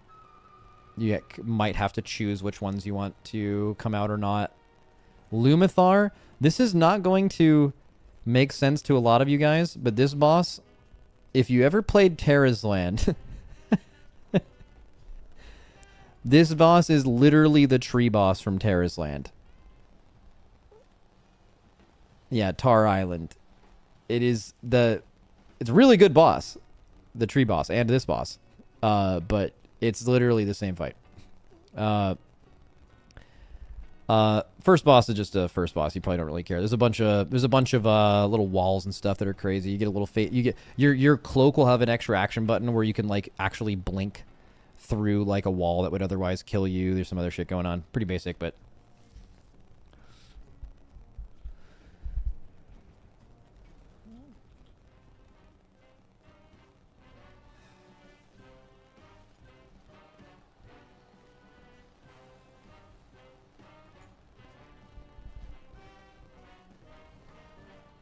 better than the Undermine raid? Well, we haven't tested it yet. We're testing every single heroic boss this week. Except for, obviously, the end boss. And then normal testing this weekend, so... I won't be streaming a lot. Maybe you could have understood or guessed that. Just wish they were doing 10 bosses? Yeah, true. I mean, they're technically doing 7, so... okay, let's look at the interview. I've done enough stalling.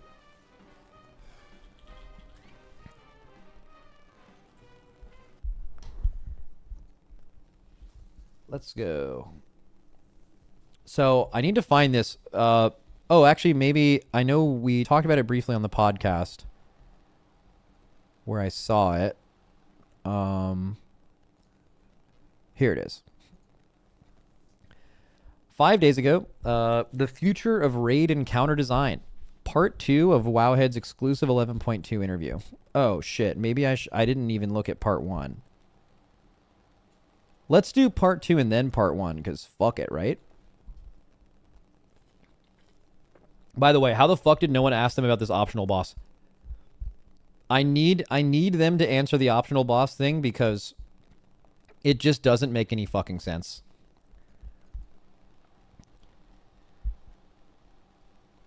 Looking back on Liberation of Undermine, how do you view Mythic Gallywix's overall difficulty in hindsight? The Race to World First found it kind of disappointing from a throughput perspective. But from a mechanical perspective, a lot of the guilds getting there now, the feedback has largely been positive as a fight to progress. I think there's a lot that goes into that. This question, like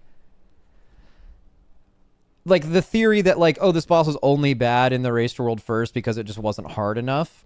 I think there's other bad parts about the boss. Like, I think regardless of it being a race thing, like there's no way you killed this boss in like a world 10th through world 200th guild. I'm just making up numbers. And you didn't feel like the second phase was incomplete. Like the first phase, great. The first intermission, great. But dude, when the boss comes down for the last phase and casts one ability every 15 seconds, there's no guild rank where you're like, that's cool.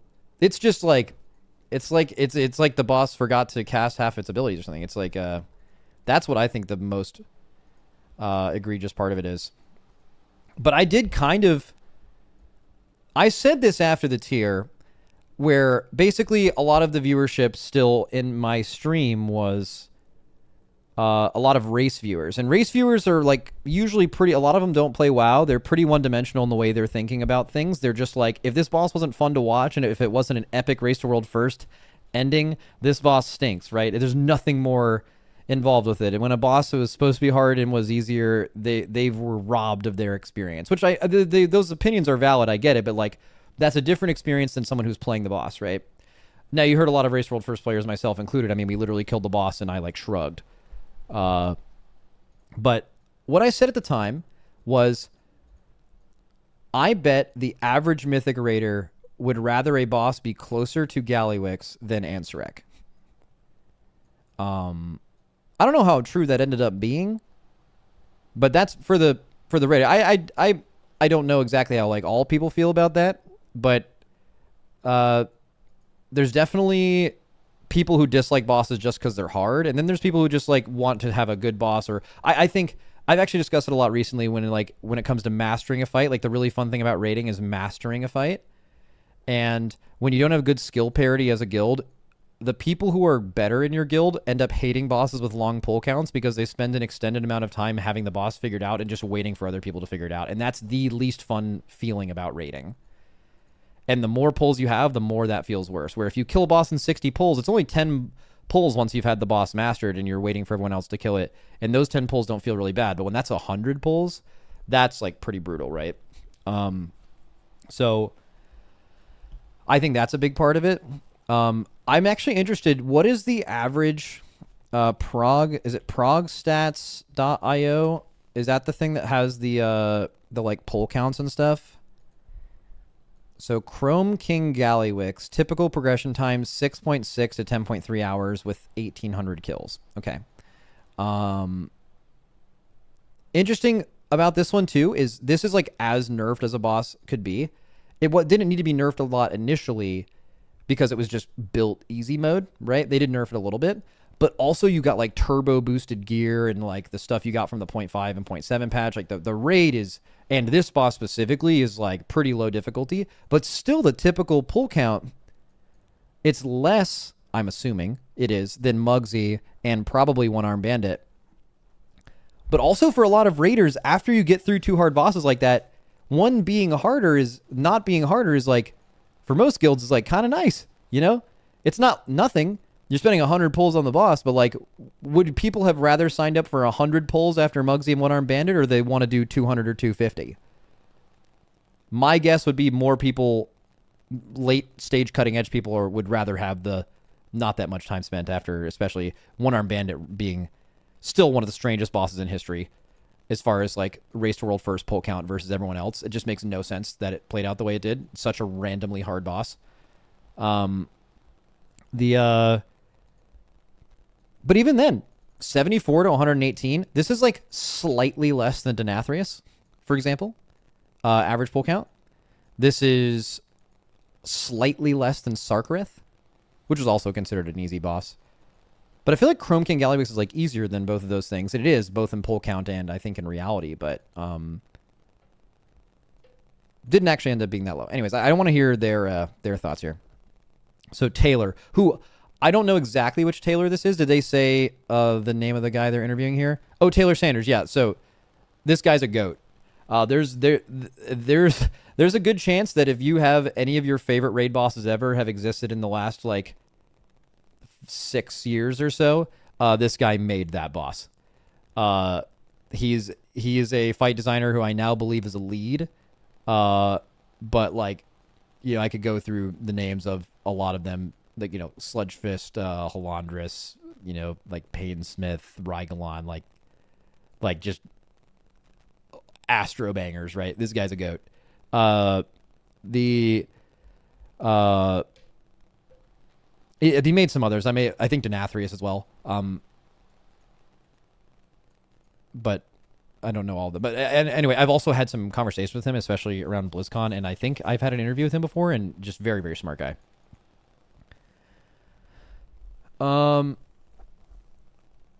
Yeah, Fire Act 2, yeah, Fire Act. How do you view Mythic Galaxy's overall difficulty in hindsight? Yeah, so for the race world first, I think aside, these are generally really dedicated folks, and it's a small group of our players. I think feedback has largely been positive on the difficulty, as you say, with Mythic Gallywix.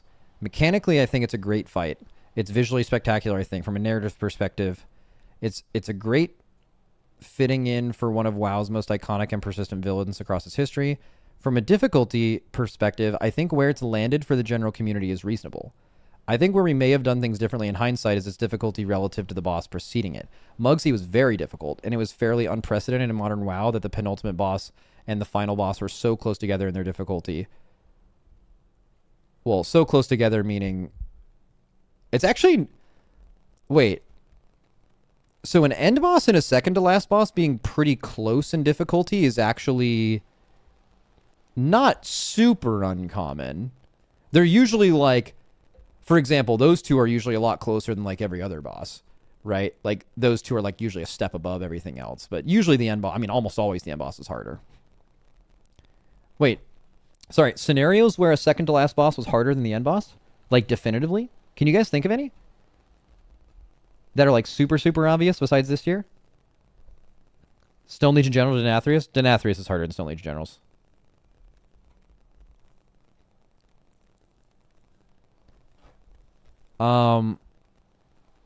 Scenarios? Oh, well, yeah. So Emerald Nightmare. Avatar? No, Avatar was very, very, very hard and would have been harder than almost every end boss. Just Kill Jaden happened to be after it, which was definitely harder. The point is, it's really rare / almost never happens, right?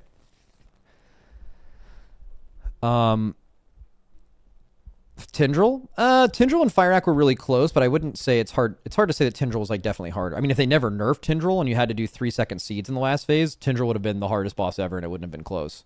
It already is pretty close to one of the hardest bosses ever, but yeah, let's see. So I don't know if... But the thing is, though, okay, I think they're maybe missing this here. From a difficulties perspective, I think it's landed for the general community is reasonable. I think that where we may have done things differently in hindsight is difficulty relative to the boss preceding it. Mugsy was very difficult, and it was fairly unprecedented in modern WoW that the penultimate boss and the final boss were so close together in difficulty. But the thing is Mugsy wasn't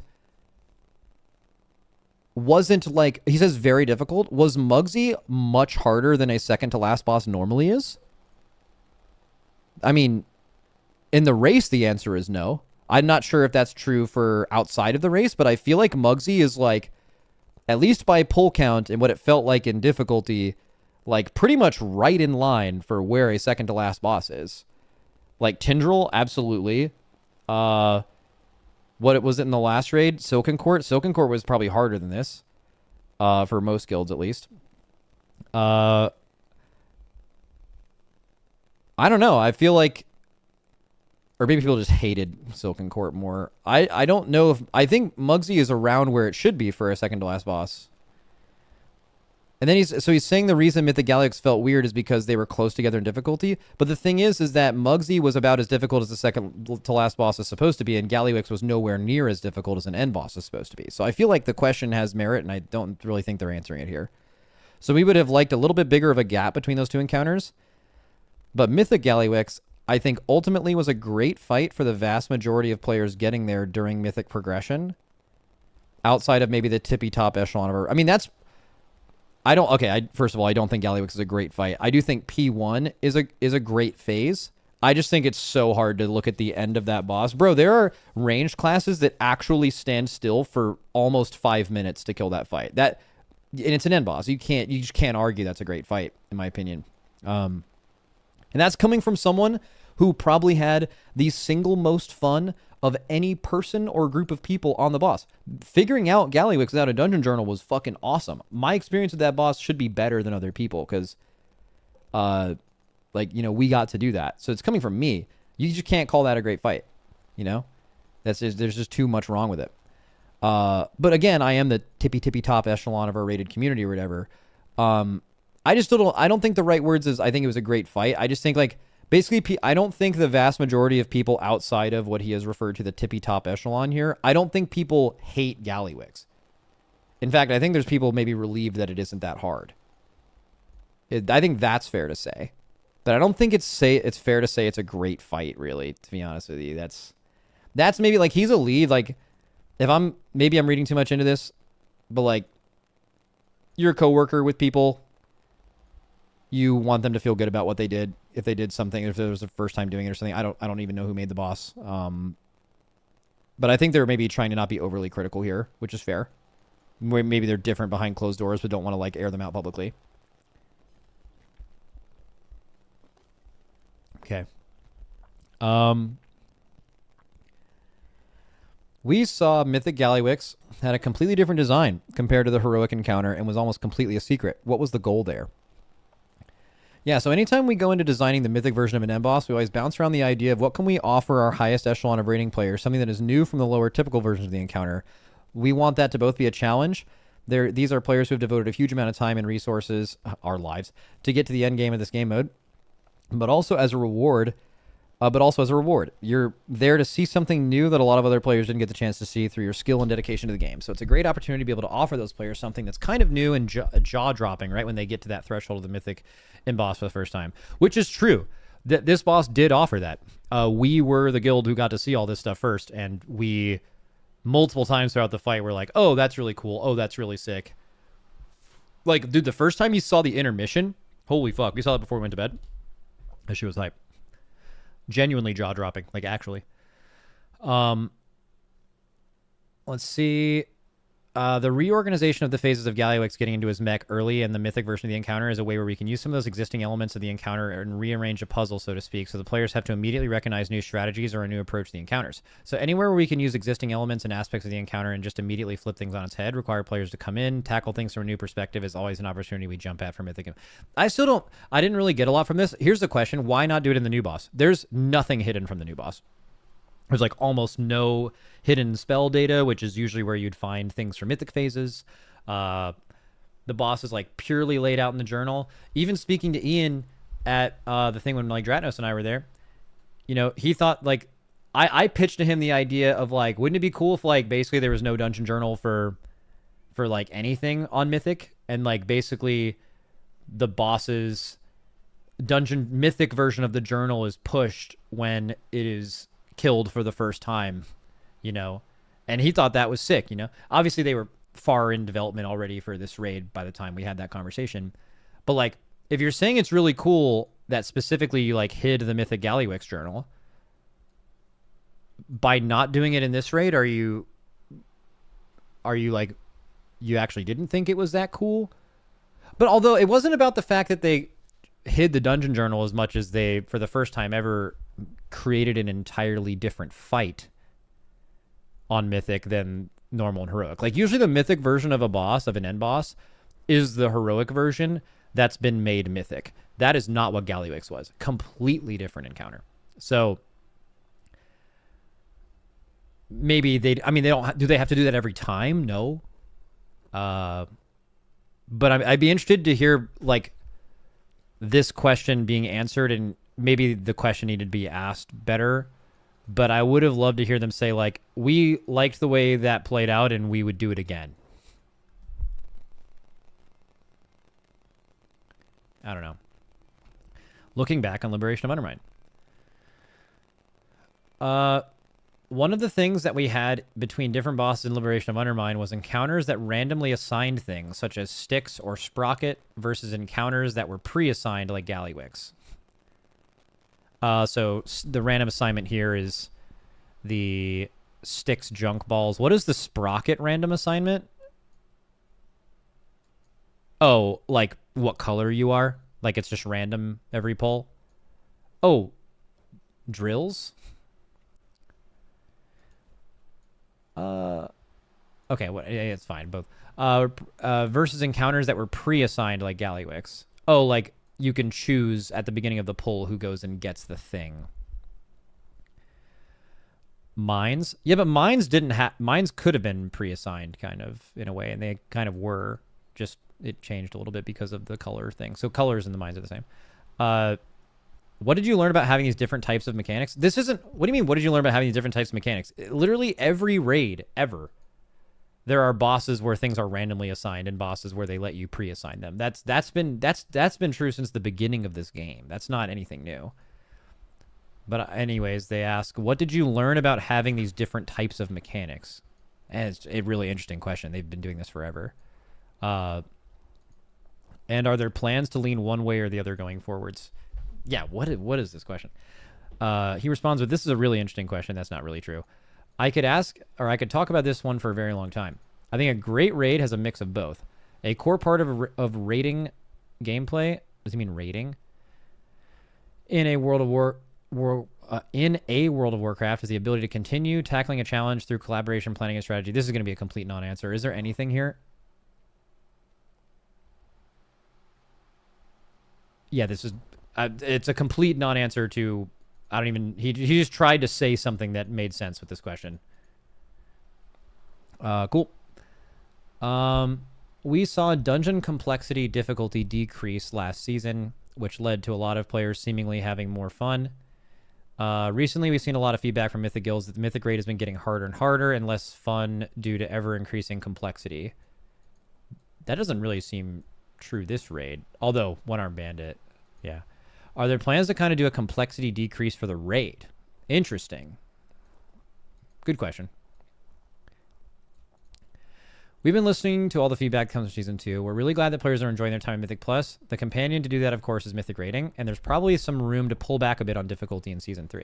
But not all difficulty is really created the same. There's difficulty that can come from your ability to control your character, dodge lasers, pick up bombs, and carry them. There's difficulty that can come from how much time and effort you dedicate to your character and your gear. There's difficulty that can come from how good your strategy and your ability to collaborate with other players is. I think we may try to pull back slightly on the first of those, the twitchiness of gameplay. Whoa, okay. There's difficulty that can come from your ability to control your character, dodge lasers, pick up bombs, and carry them to this place. Okay. There's a lot of mechanics that come to mind with that. Oh, this is interesting. That, I think, is a place where we'd like to take rating overall in the future, is a place that's a little bit more about strategy and your ability to play your character at a very high level. But isn't that this? That doesn't mean the types of gameplay we've all known and loved from time back to Nax, like the Heigen dance. It's a classic WoW mechanic and stuff like that isn't going anywhere. But I do think that over the last couple expansions, we probably trended a little bit too far into the dodge mechanic, and all of our difficulty, or the lion's share of our difficulty, is coming from that style of mechanic. Okay, so what are bosses where I feel like what they're saying here is true, where the ability to dodge a certain mechanic overwhelms the difficulty of the fight? So Ansurek, absolutely. Denathrius, that boss was purely defined by your ability to dodge Massacre. Rashok almost certainly is what he's referring to here. It's a boss that died pretty quick in the Race to World first, but Rashok actually farmed guilds, and it was basically you didn't kill that boss until you could all dodge swirlies. Princess dodging the lines, yep. So basically saying we've asked too much of you from that. Okay. So I don't think there's a major philosophical shift, but it's something we're keeping in mind as we're going into the Ghost of Koresh update. Okay. That actually ended up being... that's... Okay.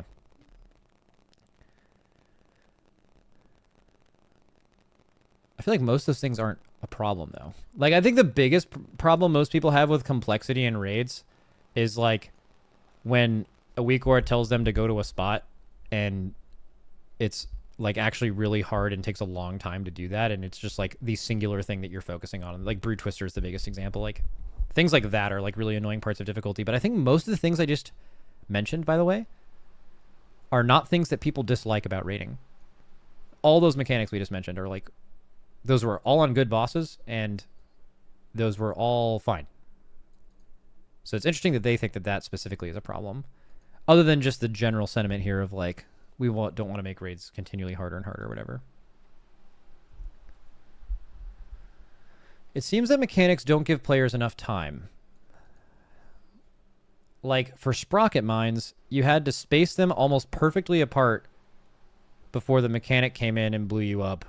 And similarly to Mugsy, jails, or stick scrap masters before the nerf, players have shown that if you give them enough time that they will solve it naturally, such as Gallywix bombs. So what is your goal with raid fight difficulty with the add-on before the add-on changes? If there's anything that's been misunderstood about players or takes about these add-on changes, is acting like these are even kind of imminent. Bro, it is going to be years before even half of these things are probably implemented. And they haven't even said anything to the contrary of that. It's been like, we're preparing to potentially try to start doing all of these things. You know what I'm saying? Like, that is not in their current design pool. It's not happening in Midnight. You know what I'm saying? But yeah. I also don't even understand this question.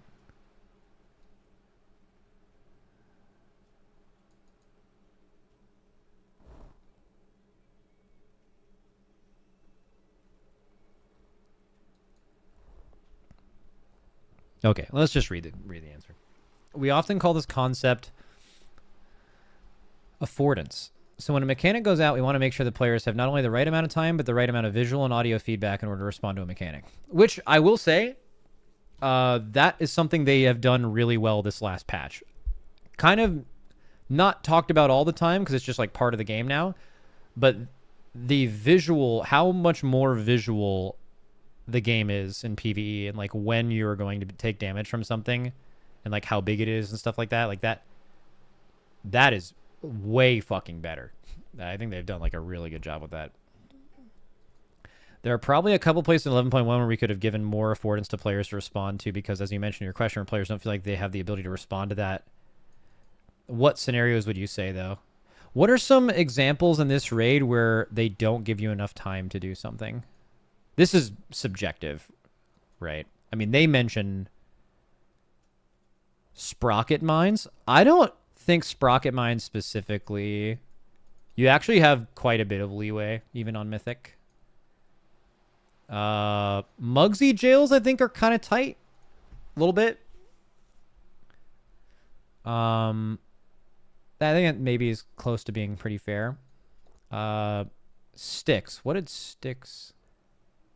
Actually, yeah. So original Sticks, yeah, Sticks before the nerf is like a perfect example of this, where like the amount of time you had to get your scrap master before it killed someone was crazy. But I don't know if you're talking about it as affordance, but like basically every mechanic ever, if you had less time to do it, is harder, and if you had more time to do it, it's easier. And it's just more just like over tuning things. It's not about like it's like a philosophical like plan with affordance. It's more just like sometimes they get that amount wrong, because there is a sweet spot. Like if you're doing any mechanic like this, if you have too much time, if you have too little time, it's too hard. If you have too much time, it's too easy. But that spot right in the middle is like, this mechanic feels good, and it's like when you do it right, you feel good about it.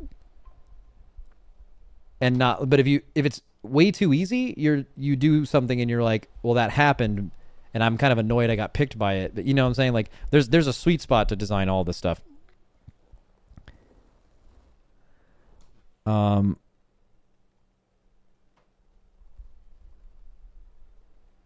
Okay.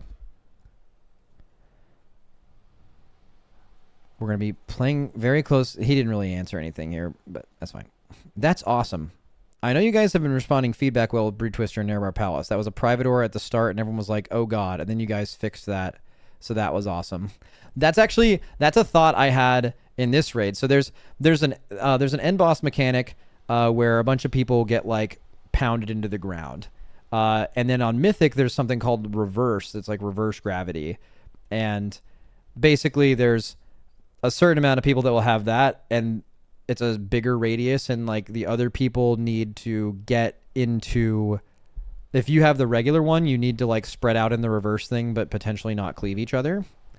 And I was thinking about that, and I'm like, it's not a private aura. And I'm like, what does that mean? Because like, if it's not a private aura, does that mean that this is going to be crazy fucking hard? And the reason they didn't make it a private aura is because it's just like Brood Twister.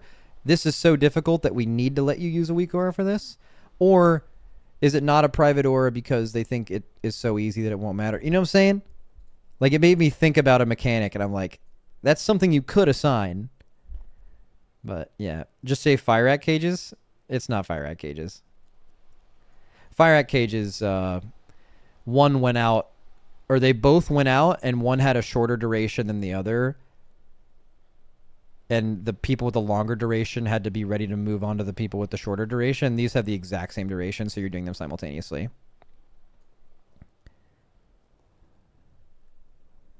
Hey, Max, maybe a bit off topic, but why was Halandris held at such a high regard by Race World First Guilds? Because it fucking owned. What do you mean? It's not complicated. Good boss. So we liked it. Okay. You guys fixed that. So that was awesome. In cases like that, I think Ian has spoke to this in past interviews. But we found off that private auras can be worse than the problem they're trying to solve. Yeah. So I think our philosophy there has evolved over time, listening to player feedback and understanding this, how players are interacting with them. Private auras are always an experiment and trying to get raids to a point where they're more interactive, where players are making those decisions. And we're moving away from computational add-ons, and I think we've learned over the last couple of years of rating about how and when to use those effectively and making sure they didn't answer any. This is all stuff we've already known. Private auras have no redeeming qualities. That's not true. There has been... I mean, I think it's okay to generally think that because largely that's true. But they're literally... Like, what did he say here? We wanted private auras. We're trying to get to a point where raids are more interactive. You have to think about mechanics where private auras objectively made them better to interact with versus ones where it made your life worse. So an example where it made your life worse is like you're pressing a macro. Anytime you're pressing a macro, private auras had a negative interaction with you. But then a lot of people don't think about the ones that have been made better. There have been far more negative things with private auras. And even if there wasn't far more, they're much more noticeable. Like, for example, how much better a mechanic is because private auras made it slightly better is, you know, that's like if I told you the fire axe circles in P1 on Mythic where you randomly have to spread out and then soak them and you can't have it hard assigned with a weak aura with backups and stuff. If I was like, hey man, the reason you don't have an assignment for that is because of private auras, you'd be like, okay.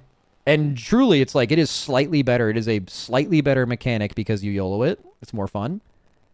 But like, if I'm like, yo, you have to press a macro in 3 seconds so this thing tells you where to go, it isn't just like, oh, that kind of sucks. You're like, that fucking extremely sucks.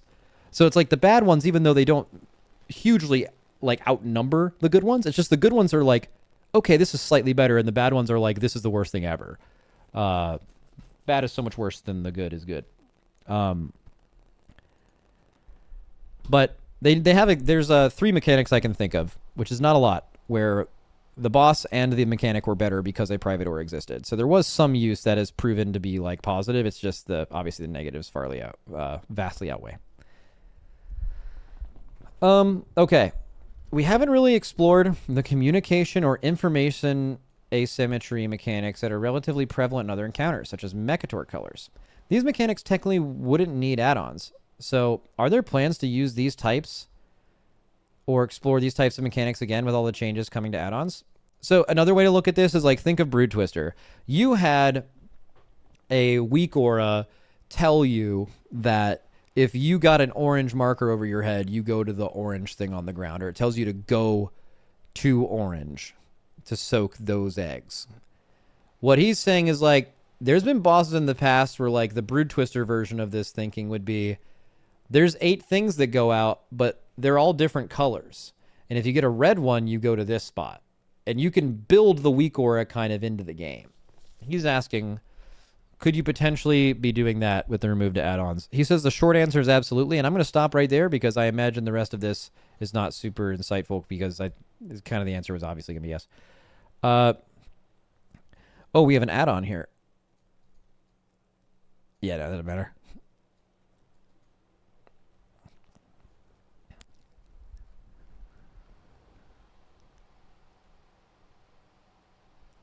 Max, what's your best designed fight of all time? Your GOAT? I don't know. I'd have to take some time to think about that. Oh, no. Never mind. The answer is Lei Shen or Siegecraft or Blackfuse. Looking ahead to Manaforge Omega. Do you feel like the future of raiding relies more on throughput checks like One Arm Bandit? But, okay, is One Arm Bandit a throughput check? I feel like that's totally mischaracterizing this boss. Like, if it was a throughput check, you would have gotten more gear and it would have became easier. I think the fight's actually just, like, hidden really fucking hard.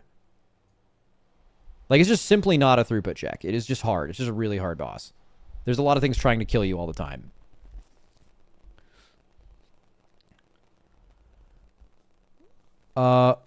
Short answer is both. Okay, we can skip this. Are there any plans to change the way the Mythic Raid lockout works?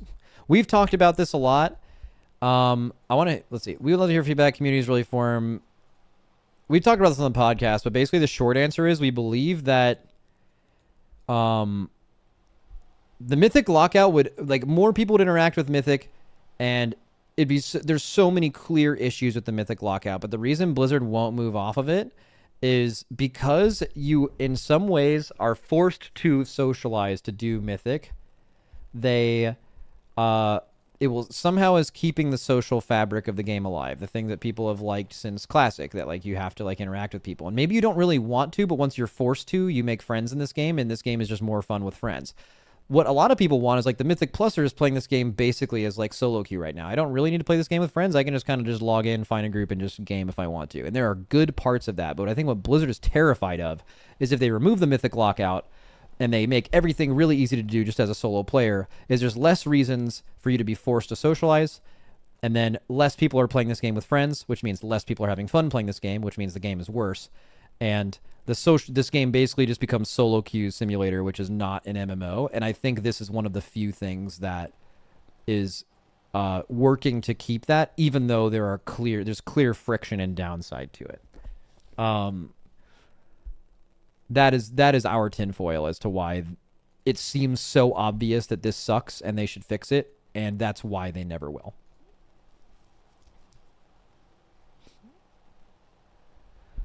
What are you most excited for in Ghost of Koresh? You can ignore that.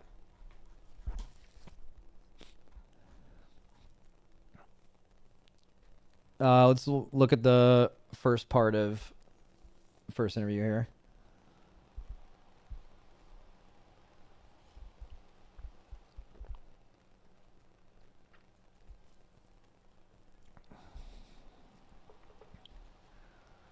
You mentioned that 11.2 launch week and Season 3 scaling and rewards for non-bountiful delves. Does this mean Season 3 champ gear is available before Raid and Mythic Plus actually open? You'll be able to grab them on the day of the patch, champion level gear from those things. Cool. Is champion normal eye level? Or is it LFR? I think it's LFR. That track. It's normal? Wait, so it goes champion, hero, mythic? Isn't veteran in there somewhere? Or is veteran LFR? Oh, okay. I just missed where veteran was. Okay. How will players actually upgrade the Reshi wraps? I don't care about that. Mythic Plus feedback and changes. Threat has been a pretty big issue again, with specs being able to pull threat and Mythic Plus and tanks being able to pull off each other. Threat seems to be a constant issue. When it's not, it's one of the largest sources of frustrations. Do you have any kind of long-term solution for threats or consider it as part of the challenge in designing encounters? Fundamentally, we do believe that managing threat is part of the tank equation. That's gameplay that both players have on the DPS side or the healing side. I agree with that. And also you have plenty of tools on the tanking side to be able to tackle your threat level and how the monsters react to you. That being said, this is a frustration we've also felt. We know there's feedback on this point. We're planning a lot in Ghost of Koresh, take a swing at this. It can be particularly frustrating when you're a few item levels behind your fellow tank and you feel like you're doing anything, executing your rotation well, and your fellow tank is just ripping threat from you.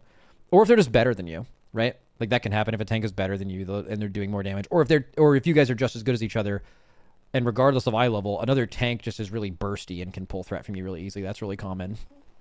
I think something that could maybe be explained to players more is actually how taunt works, right? And I believe it still works like this, so correct me if I'm wrong. But when you taunt, while the taunt debuff is active, you do like in galaxy threat. Like you do the craziest threat on earth. Like if you hit a shield slam or like a big ability in that taunt, you're not fucking losing threat. Like you got threat for sure, right? But like I don't think that's it may even be on the tooltip, but I believe that lower level tanks that lose threat, a lot of times when we're talking about this, that's not what we're talking about. But I feel like if you're a tank and you're taunting off the boss and you taunt and basically don't hit the boss really hard during that taunt and then lose threat, that's a misplay, and I don't know how many tanks at a lower level actually know that.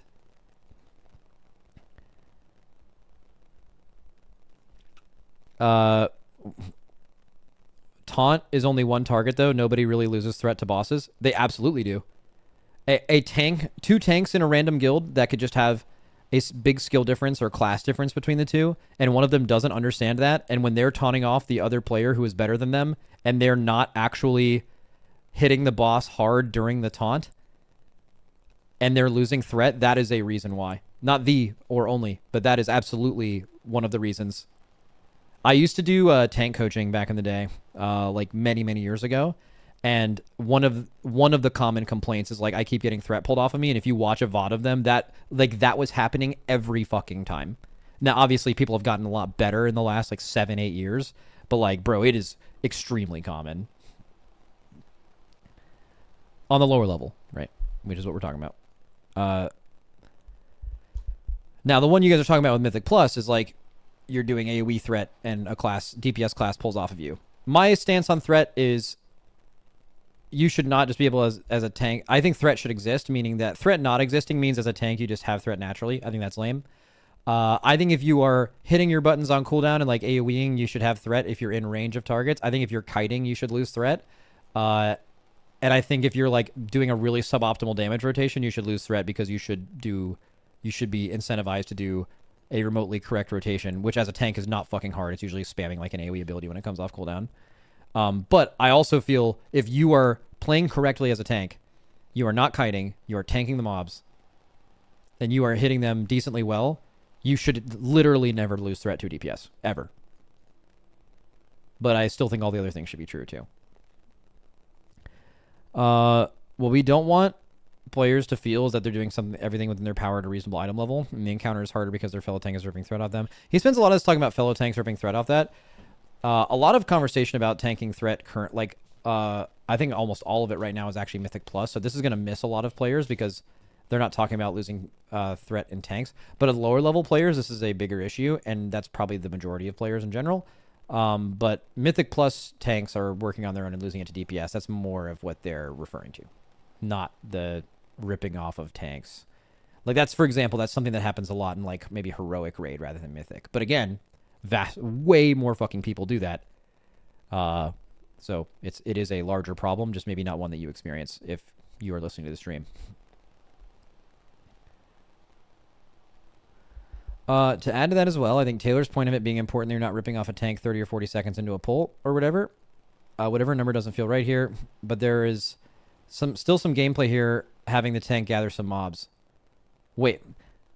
I think Taylor's point of it being not ripping on a tank at 30 seconds into a pull or whatever, but there is still some gameplay here that having the tank gather some mobs. There are player tools like misdirect and tricks to help you. That is not what we're talking about.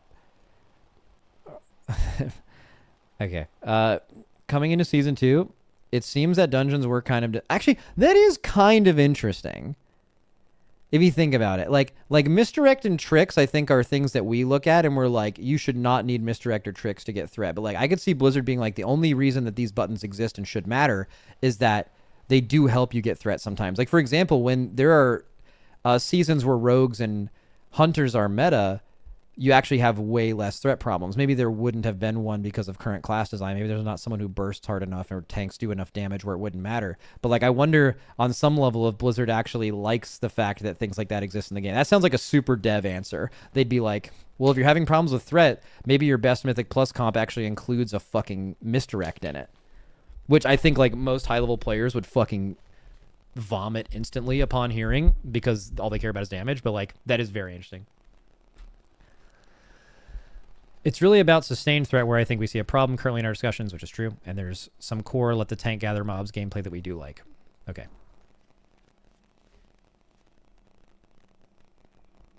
Coming to Season 2, it seems that dungeons were kind of disarmed. And players seem to have a lot more fun this season. So how do you like how Season 2 went and what lessons will you be carrying? Didn't they answer this in the other thing? Yeah, I don't know. We've heard this answer before. How do you feel the change to stops have gone? Are there any plans to change them back, or are you happy where they're at now? So what they're talking about is when you stopped a mob that was casting an important spell pretty much all the time in Season 1, or in all of Mythic Plus, but especially in Season 1 specifically, they wouldn't recast that really important spell. Now what happens is they, in an attempt to make kicks better, stops no longer stop those super important casts, and you actually have to kick them to make them go on cooldown on the mob. The theory of this made sense, putting more power in away from stops and putting more power into kicks. The reality is this made stops more important. And all the feedback I've heard from this is that players do not like this and would rather it go back. Let's see what Blizzard says. We think the game is in a healthier place overall with the way we work now more within and for most of WoW's lifespan. There were odd spells that didn't work this way, but for the most part, outside of Dragonflight, that's how they worked.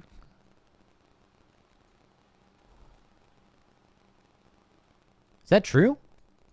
Before Dragonflight, if you stopped a mob, that might actually be true. I would need to check because I know like the whole emphasis on stopping every single cast became something in became something that you had to had to stop all the time, mostly because dungeons were becoming more and more complex.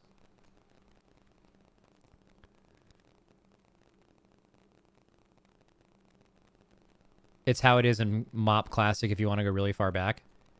Yeah, but like it stopped working like that for a while, and then I guess they did that in Dragonflight, and then they brought it into this. That said, I think the changes were made in Season 2, specifically to how often things cast at all and how long the cast bars are, put us in a healthier place. Okay, so they're saying us making it more obvious what the dangerous casts are and making those casts longer, that was good. Which everyone agrees with that. But that's not what they're asking. You're still seeing keys pushed up to the 20s even after this change, and we do understand that it requires a little more. You can still have keys pushed to the same level, but if people find it less fun to do them because of a specific change, the change can be bad, though, right? You're at the bleeding edge of the system, and that's okay. The core experience of 1 to 10 or even up to 12 is very doable and very reasonable, even in a pug setting after the change. So in summary, we're happy with it. We think we added some texture to creature and player abilities, and that's not what they're referring to at all. Like, the texture to creatures and player abilities, specifically to make that stuff more obvious, everyone universally agrees is good. They are not talking about that.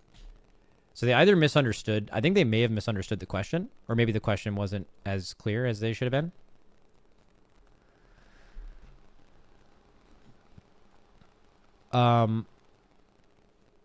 You could let every kick go off in a 10 and still time the key. That totally depends on at what point in the season you're talking about and at what level of players you're talking about. If you're talking about a group of players where for them a 10 is hard, they don't really try during the game. Like they don't want to be super good at the game, right? And they're doing a 10 for the first time. That player, which by the way, there's a lot more of those people than there are people who are doing stuff over 12, just in general. If those people are letting every kick go off at a 10, they're getting slaughtered because a 10 for them is like a 20 for you. It just totally depends on your skill level and your familiarity with it. It's just one of those things where it's hard to see outside of the scope of like how you experience the game. One of the other philosophical changes we saw was resilient keys. How do you feel those went, and will we see them continue in Season 3? No immediate changes planned. We're pretty happy with how this landed. I heard a lot of players just talk about how it's fun to work on them, and it feels like you're climbing over a new tier as you finish a whole row of resilient keys. I personally like it myself. So big fan of how they work. We think they're in the right place in the system where they're deep into endgame and more like prestige and not part of the core rewards loop. Okay. So no plans to change that, but we like them. Yeah, I was asking like why Resilient Keys wouldn't just start from the very beginning of Mythic Plus. But yeah, Resilient Keys certainly a W. They have some weird interactions at like the higher level of Mythic Plus keys where like not all the keys you see at this level, but people are like listing their Resilient Keys and they're having you pay them to like join, which is like kind of, I think, a more just like crazy thing to laugh at than is actually like a huge plague. I know what it has done. It has removed a lot of players from the group finder below a certain key level because there's no reason for you to ever interact with those key levels if you have now gone above them. But you could also look at the opposite side of that. Doing homework keys fucking sucked. So like having to go back down there in the first place is like you were just kind of, what were you doing in the first place? Like it's a good and a bad. I think Resilient Keys are vastly very good.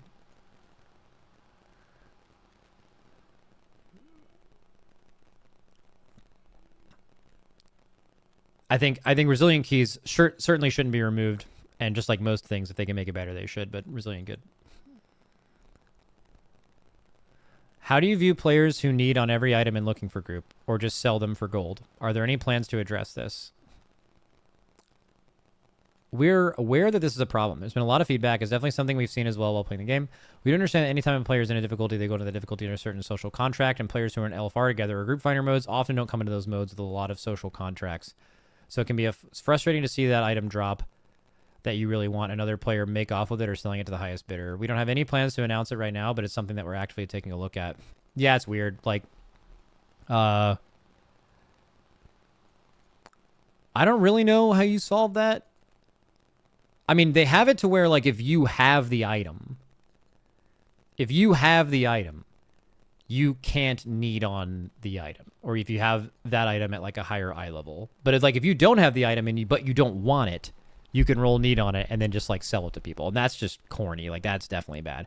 Personal loot also doesn't solve this. Because when you have personal loot is as if everyone is going into the boss. Oh, there's a few other things, but in regards to this, it is everyone going into the boss and needing on everything, right? That person who already has that item could just be personal loot of that item and would also be selling it, right? If it's tradable, it's the exact same thing. So personal loot and group loot are the exact same thing without the rolls popping up.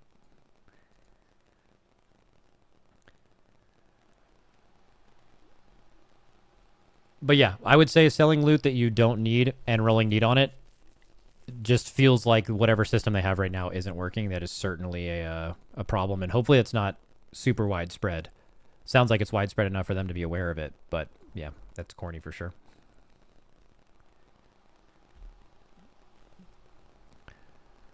Hard to tell bad actors, arguably legitimate to go in and need on for trans. Yeah, exactly. It is hard to tell bad actors because, like, if someone is going in and needing on an item in LFR because they want it for transmog and not because they need it for power, is that person doing the wrong thing? No. But, like, if you're someone who wants that item for power and you see someone win a need roll for an LFR item and that person is wearing the mythic version and you want, like, you being upset is also valid. Like, that makes sense. Needing for transmog is weird.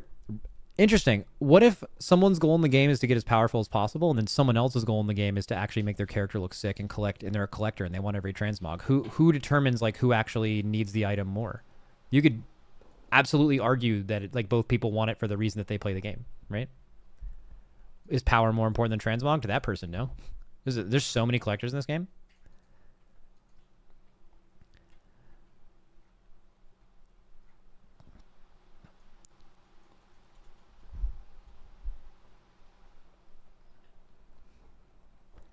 They could make it to where everyone who clicked the T-Mog option, they get one, and need is for the actual item.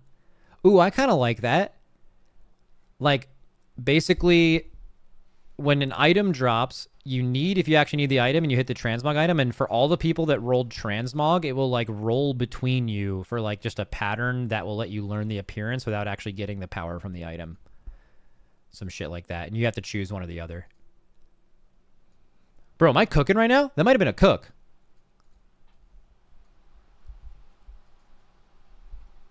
Okay. Revisiting Tazavesh. I don't care about that. Oh, they already mentioned the lever thing. It was chat? Well, I read it from chat, and then I'm the one who said it on twitch.television, so it was my idea.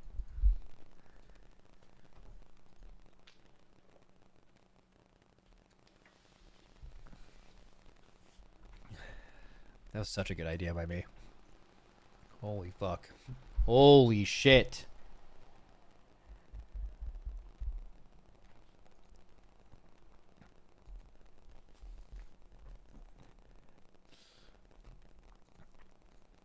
All right, I'm going to do